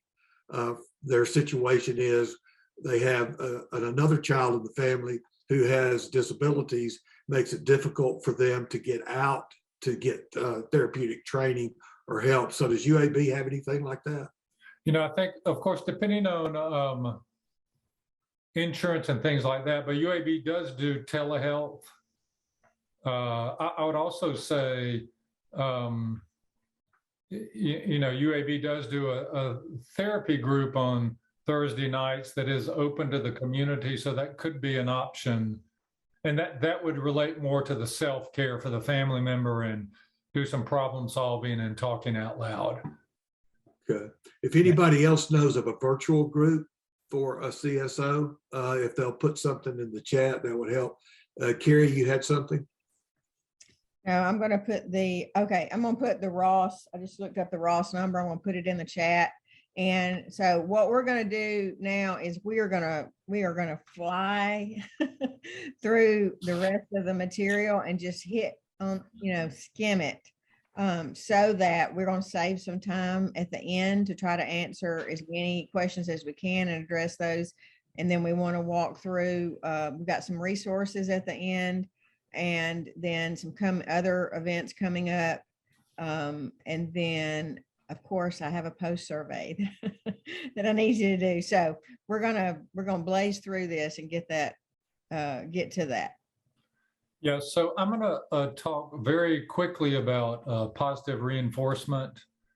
And if you look at the craft reinforcement principles, and if you kind of dust off your any training you might have had or your memory about reinforcement, the idea of reinforcement means to strengthen. And so one of the goals is to have positive reinforcement when the IP is not using, meaning you develop activities or patterns of communication that are positive, that strengthen their behavior. And again, studies show that that tends to have a longer term effect than the patterns we identified before in terms of the crisis model and the reactions. A second goal is when the IP is using to withdraw positive reinforcement. And again, I think this is often difficult. For example, if someone if one of the positive reinforcement patterns is we're going to eat together as a family if the individual is sober. Well, if the individual is not sober, then the withdrawal could be of the family meal. That's just an example. So it definitely takes a lot of practice and thinking out loud and planning. And I think there's a form later that we can mention. Then the last reinforcement idea is just natural consequences. So you can keep going through the next, keep going. And one thing I think it's important to remember is the withdrawal of positive reinforcement does not mean that then we go back to the old ways of nagging, berating, guilting, or becoming emotionally detached in an unhealthy way. Yeah. Keep going to the next one. So this is often confused with enabling. Enabling is a buzzword. And I think one of the important things for families to know is that there's no blueprint on the exact or perfect behavior. It varies depending on situations and the complexity and what's happening. So I think it's important for families to sort of break that down and identify specific, what are positive reinforcers I can use and how can I pull away if needed. So the goal is to use carefully planned and systematically executed rewarding acts to non-using behavior. But it does take some talking and planning to identify what is enabling. So if you look at this, then of course, based on the scientific theory, is that you are connecting and linking a reward with sober behavior. And I think it's just so important to understand that repetition over time has a powerful influence. Now, I also think that for families, they may not be able to come up with examples of positive reinforcers. So it can be helpful to plan and talk out loud. So why don't we get to the reinforcer list on the next one. So this can be very helpful for families to do, either individually or in a support group or with a therapist.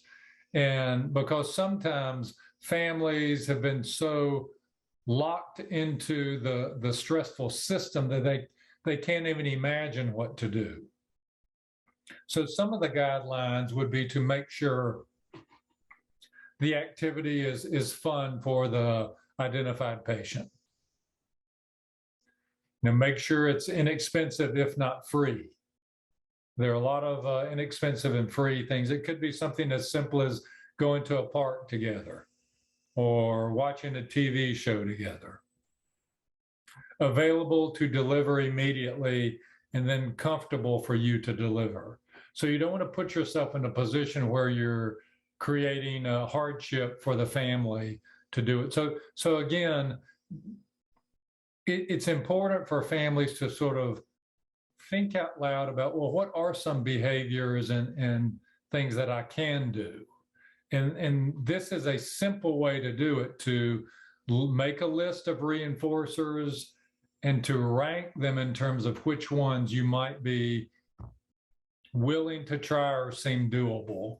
And it seems silly in some ways. Well, why would I have to come up with lists? But you're looking at reinforcing positive behaviors. And it takes some practice, I think, in doing this. Yeah, and you're right. Again, it's where we are being intentional about where we place our attention, or you could say it just the opposite. I want to pay attention to what my intentions are. And for most of us, it takes something like writing them down to get us to thinking creatively, especially when we're in a family system that's been wrecked for a while. And again, as Mike has said over and over again, you generally need another set of eyes and ears to help you: sponsor, counselor, group. Which ones of these am I fooling myself about? Which ones of these can I do? Which ones of these might be helpful? Okay. Yeah. So let's shift to the discouragement, the using behavior. And I think, again, part of what we're talking about is problem solving, positive reinforcement, timeout, and natural consequences. We've talked a little bit about problem solving. And I think if you can shift to the next slide, this isn't easy to do. So most of us need some help to write it down, to talk out loud, to evaluate potential solutions, to even identify obstacles, and to, again, strategize. And so this is part of, I think, what families can really benefit in is doing a deep dive into planning and writing it down and working on it that way. So let's shift to the next slide. Let's keep. Well, one of the things I do want to say about this, and this has to do with communication. It is important at the right time to communicate the rationale if you are withdrawing positive reinforcement. Now, usually that does not need to be if someone's impaired or if someone is really upset. It needs to be clear and specific, and it may take a little bit of practice or even role playing with someone to communicate that. And Mike, this actually comes back into the question somebody asked earlier about setting boundaries. Yeah.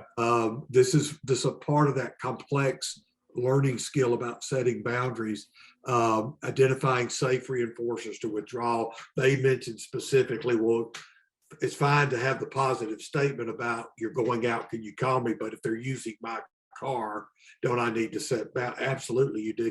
Part of what we're talking about with timeout from positive reinforcements is what are the things that I've been allowing as a positive in my CSO, in my IP's life, such as allowing to have time with me or have a meal or use my automobile or come to my home or whatever it might be. Part of what we're trying to say is often setting boundaries means you are looking at reinforces that you've been willing to do that are positive. And when should I withdraw that? How quickly should I withdraw it? How many of them should I withdraw? Those are wisdom issues. And you really need help on deciding when is it time for me to withdraw one of these, step back, pull this away. Again, withdrawing of something that's positive does not mean we replace it with the old negative reactive behaviors or emotional systems. Yeah. So we're just saying it's time to set a boundary. I'm removing that positive one. I don't have to be mad about it, disgusted about it, or anything else. I don't have to get back into the reactive way of doing it. It's just time to set that boundary. And here's a plug for find a group, find a family group, find a counselor, because this is tough to decide how to do it, what to do. And it's even tougher to figure out how to communicate it in a positive way. That is not a natural skill that we all come into this world with. And a lot of the relationships with our families, and especially if it's a parent-child relationship, you know, the threatening and the, if you don't do this, I'm going to take this away, is so ingrained in us. To learn how to do that differently and to be able to communicate this in a positive way is really tough to learn. So, Yeah. Great. And one last comment. We've been trying to talk about this as we've gone through it. The idea that for a substance use disorder sufferer to change at all is very difficult. The same thing goes with us as CSOs, in the sense of we have to begin to looking at what one thing can I change this week? One thing maybe. Am I willing to do that? That will give us momentum. It's the same theory and experience that you see with the sufferer of substance use disorder. Can you make any change? What is it? Am I willing to do it this week? Yeah. So I think the other piece to this was the natural consequences. And we were talking a little bit about this. What would those be? Well, those could be paying bills, those could be legal assistance, those could be related to making excuses to family or friends. You know, it's not an easy thing to identify. And there, as I've said before, there's no blueprint to the best behavior. So it does need to be some planning, but at some point the individual does need to experience natural consequences. That may vary based on age and issues and sort of the crisis situation, but it does take some planning there. Yeah, and for those of us who are not professional helpers necessarily, but our family members, or as a CSO, we love this person that's struggling, that can be really daunting for us to consider what are the natural consequences. How might I have unconsciously, but by pattern, been cushioning those for someone for a long time out of fear? And how do I begin to resolve that and begin to move away from that and let some of these things happen? And then how do I prepare myself for the emotions that are going to hit me and my family if I do that? Yeah, great. So let's shift to the next slide, Carrie. So again, back to the last goal here, of course, is inviting the identified patient to treatment. You know, it is helpful, I think, to be ready when the individual says they're ready and they're motivated.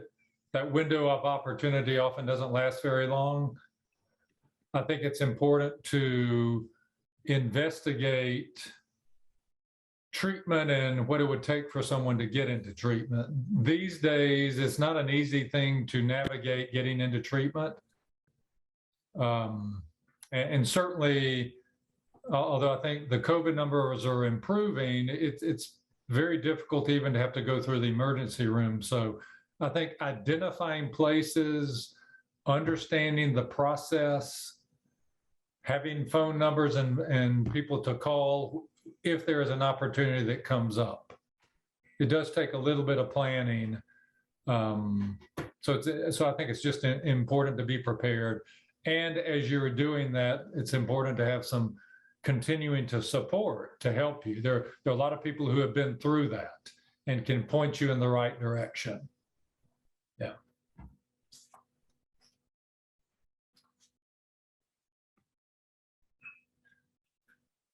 So you can see there, we're back to the beginning, the 3 goals of CRAFT, okay? Increase the quality of life for the CSO. That's for you guys like Carrie and I that were parents or spouses, siblings, boyfriend, girlfriend, significant others. Part of CRAFT's skill learning set is to increase the quality of our life, regardless of the continuing use or non-use of our loved one or IP, okay? The second goal of CRAFT is to see a decrease in using episodes in our loved one, in the identified patient. And then the third goal of craft is the one Mike just went over, is influence, motivate, invite, engage the person into treatment at some level. So we're coming full circle there. Those are the three goals. Those are not very different from some of the goals in other support groups or in other therapeutic approaches, but those are the three specifically that craft is trying to get us more skill level at moving through. We don't always attain all three. We may only obtain one. The one we can guarantee that we can get as a CSO, as a concerned person, is the first one. We all have the ability to improve the quality of our life, regardless of the decision-making or behaviors of our loved one. Often, though, we can help achieve the other two goals. I hope that makes sense to everyone. Mike? Yeah, I think it looks like we're looking at the resources. There are so many resources available these days, whether that's podcasts or support groups or so I think for the practitioners who are on the call, being aware of resources that you can give other people. And I think for the families who are on the call, again, you don't have to handle this by yourself. There are a lot of resources out there. If I might make a mention of a couple of things, we've already mentioned Beyond Addiction, one of the better books I think put out in the field in the last few years. Jeremy Foote that wrote that. That's also evolved into the resource you see in the middle, which is, the fourth one, The Invitation to Change. We are glad to announce that that has just come out in a published form this week. It is, we believe, the most user-friendly, comprehensive resource for families, loved ones, CSOs, and their helpers that has evolved out of all of this combination of science, research, and support. And so it incorporates everything that we've tried to share with you today about the skills, but it does it in a way that groups can use it, coaches can use it, helpers, therapists can use it, and families can use it. And it is now available to get. If you Google, somebody asked in the Q&A or in the chat, what was the name of it? Well, it's The Invitation to Change, a short guide by Jeremy Foote, and that's out there now. It's not electronic yet, it'll be soon, but it's out there. For those of you who are familiar with a PAL group, Parents of Addicted Loved Ones, 4 Seasons of Recovery by Mike Speakman is excellent. Mike was an addict who then became a therapist and a counselor, primarily worked for 4 decades within the recovery system on site at rehabilitation places, developed family groups inside, and then eventually saw the need as those family members, those CSOs came through that. They said, this is great, but what can we get on the outside so that we can continue or before our loved one ever goes? And so 4 Seasons of Recovery is a great book. Any other comments, Carrie, Mike, about those particular resources? Okay, so I think let's do this. So on this slide right here, there is a page on the Addiction Prevention Coalition website, and if you go to the site and you go to find help, there's a page that says, why won't they stop? And it's really connected to this whole series. And on that page, it has a list of all of the family support groups in Birmingham, the one in Huntsville, PAL information is on there, Al-Anon information is on there. So we didn't put it all on this PowerPoint, but it is on that page. And I want to go to, let's do this. We've got some questions. And so let's put this, go ahead. Somebody say something. Okay. Yeah, just make sure that they know that our phone numbers are on one of the other slides if they need to reach out and communicate with us. Here we go. So there's all of our communication, our emails and our phone numbers. Again, I will send this out, the PowerPoint in a PDF format to you guys, to everybody. But if you want to take a picture on your phone, be glad to help in any way. And we're going to come back and start answering questions. That's what I want to tell you. Yeah. And just let me just run through a couple of things coming up.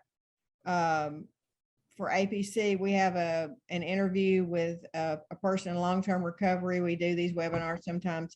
Interested in that, you can sign up. If you go to the Eventbrite and you put in Addiction Prevention Coalition, you'll see all of these events and you can sign up for them. March 12th, we have the End Addiction Birmingham Walk in Birmingham. If you're anywhere around us, we welcome you, invite you to be a part of that. There's the site for that. On March 16th, we have a webinar that's information on gas station drugs. Certainly a big issue in the recovery community right now. And then our next Why Won't They Stop webinar is on March the 23rd. It's going to be a discussion on enabling and boundaries, which we touched on it all the way through here. So we're going to do a little deep dive on that, and it's going to be done by Stephanie Galbraith. She works at UAB Beacon Recovery, and they do family support groups. And she's also going to have a peer with her. So she's going to do some education and some teaching, and then she's going to be interacting with that peer that's going to tell their journey with use, and also their interactions with their family around the from the user, the person that is using the substances perspective on the families around enabling and boundaries. So I think it's going to be a fascinating discussion, and you are invited to that. All right. So let me say, I think this will help with a couple of questions, and then we'll carry you guide us to the others. Mike has put something in. Jasmine had the question about craft and certification, and then MW put in a great link to Robert Myers, and Mike added, here's the thing, I've been trained in craft and use it. It's difficult to find training sometimes for craft. I think what happened was but the skills teachings are really good, but I think what generally happened is the certification was pretty difficult to get. And so there's very few trained certified practitioners that still want to train it. Doesn't mean you can't. MW's got the link there. I think what the real value of craft has been proving to be, and I think will prove to be, is that it has been developed into things like invitation to change. That might just put the thing we've been talking about, the 20-minute guide that the other communities use. Smart Recovery has developed craft. So it's all embedded in a lot of newer methodologies. And I think the most user-friendly are now out there, including invitation to change, and including get your loved one sober and that type of thing. But if you want to be as a professional practitioner certificate, you've got to go through what the link that MW put up back to Robert Myers, if you want to go to that link. But the beauty of this now is this is starting to get out into the regular domains in a user-friendly way, and it's exciting to see invitation to change that, because I think that's going to be probably the wave of the future, in my opinion.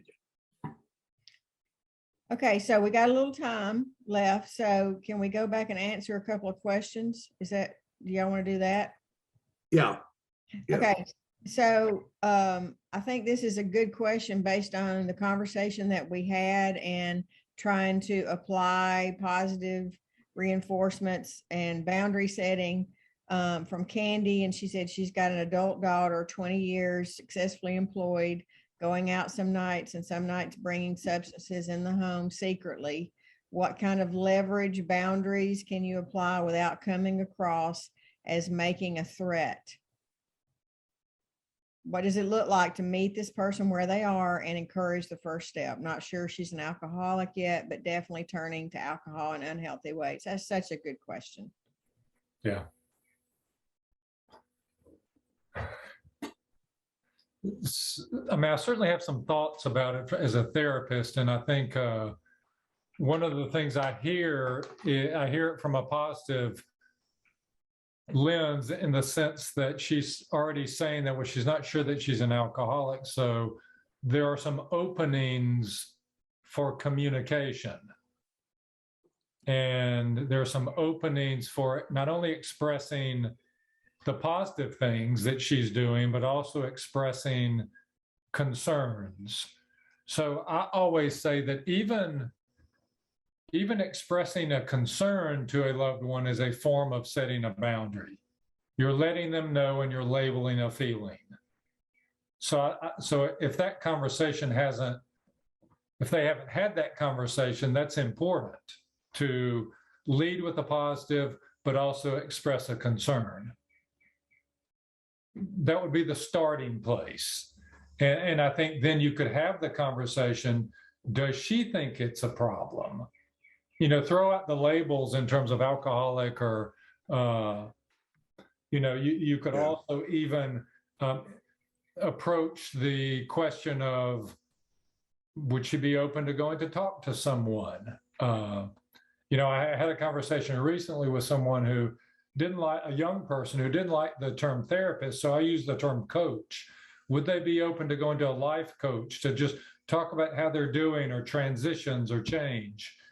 And certainly a 20-year-old it's a unique place in life. So that's my quick response. Yeah, that's good, Mike. I love the idea you talked about trying to meet them where they are, trying not to have to label something. Sometimes our reactivity gets us so intense, we feel like we've got to skip 2 or 3 steps to get somebody help, meeting them where they are, asking good questions, being curious and compassionate about it, and then asking them, is there something they've thought of that they were thinking about doing, and how can I support you in doing that? Even the idea of changing it from a therapist or a pastor to a coach can be super helpful for that type of thing. Okay, and this is a good question because, we find ourselves in this situation and, we've been in this situation, but basically having a son addicted for substances for almost 10 years, come clean twice on his own, but this time it's different. His best friend overdosed in his arms. He started using heavily again, hasn't been able to get clean. I'm trying to get him help, but he's just not ready to accept the fact that he needs it, or, he's not willing to accept help. He's not ready. So any thoughts on that? Because I know with the parents that in our group that we meet with weekly, that's, that is their reality. So can y'all just speak to that just a little bit? Yes, it's a really difficult situation. So I want to appreciate how difficult that is. My initial thought would be you want to maintain the relationship if possible. And you want to express a lot of compassion and love and concern. And one angle that might help as you're being empathetic and is this, for this particular one, with the fact that one of the key elements is a friend having lost life through overdose, how that's impacting this son's emotional system, is maybe that's an angle through which you can talk about them getting help. Is not about addiction or use, but about, hey, that had to be so painful for you. I know of someone that helps people through that, or there's people that talk about that. Maybe that's the angle where the help first starts. Does that make sense? Yeah. And I know also for us, as the months and years rolled on, when our sons were not ready, that was the time, and this goes back to kind of the focus of craft, but that was the time that Art and I said, okay, we don't seem to be able to do anything for them right now because they're not ready, but we can dig in ourselves to family support, to counseling individually, as a marriage, as a family, and start to heal from the trauma and the issues that we have. so that when they are ready and when they do say, hey, I'm ready to talk, I'm ready to get some help, we will be in a much better position emotionally and relationally to provide that assistance and walk with them in that. And that proved to be very important for us. So I would encourage that piece as well. And just one additional thing, perhaps for that questioner, is some of the skills we talked about today, whether she does it with a support group, a therapist, counselor, coach, however she approaches it, perhaps the idea might be, where do they look in the family system to see, would removing any positive reinforcers, would that actually be a good path right now to help nudge that person toward a different solution? That's always one of the things you've got to consider. It's not the go-to. It may not be the solution. One size doesn't fit all, but often it's time for us to look at, where do we step back to get out of the way. I wanted to bring in another question that was not in Q&A, but was over in the chat a while ago, because I think, Mike, you can help with this one. It's Brianna is asking, can you talk about ways that families can advocate for themselves and loved ones in clinical settings in regards to medication adherence for dual diagnosis? Can we talk about that? Oh my goodness, we could spend hours talking about that. Yeah. So I'm not, I might need a little bit more information, but I do think family members, if there's a loved one in some form of treatment, whether it's just with a counselor or a physician, if allowed by the loved one, based on HIPAA and releases, then they can always play a very powerful role in advocating, because I think the system is difficult to navigate based on insurance, based on availability right now. So I always encourage families to do things like, if possible, contact the therapist, if possible, contact the physician, if possible, actually participate in a session, collect information. So the more information you can have about the process, the more you can advocate. Most people that I work with who come through with a substance issue also have are usually duly diagnosed, whether it's depression, anxiety, and a lot of therapists and physicians aren't necessarily trained in that. It's a specialty area with addiction medicine. So yes, I would say by all means advocating and being involved and participating. All right. So thank you guys so much for joining us. We would love your feedback. Our emails and phone numbers are there, because we want to, this series is going to go all the way through the fall. We'll have a webinar every month on different topics, and we've already got some topics that people have brought to us that are fantastic. So we want to continue. We will do another series. So we would love your feedback on, was this helpful? What do you want to know more about?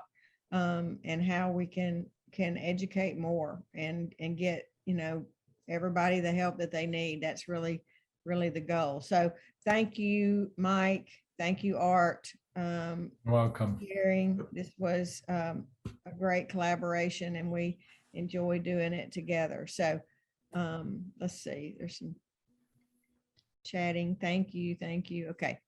So And one last word, Yes. if I could just reinforce one thing. We went really fast on a lot of these skills. We had to. Our intent was not to fully train you, but we believe that there is a treasure trove in these resources to add on to the other things that you're doing. And we're excited about the new iterations that are coming out. So just a word about that. All right. You guys have a wonderful weekend, and we hope to see you again on future webinars.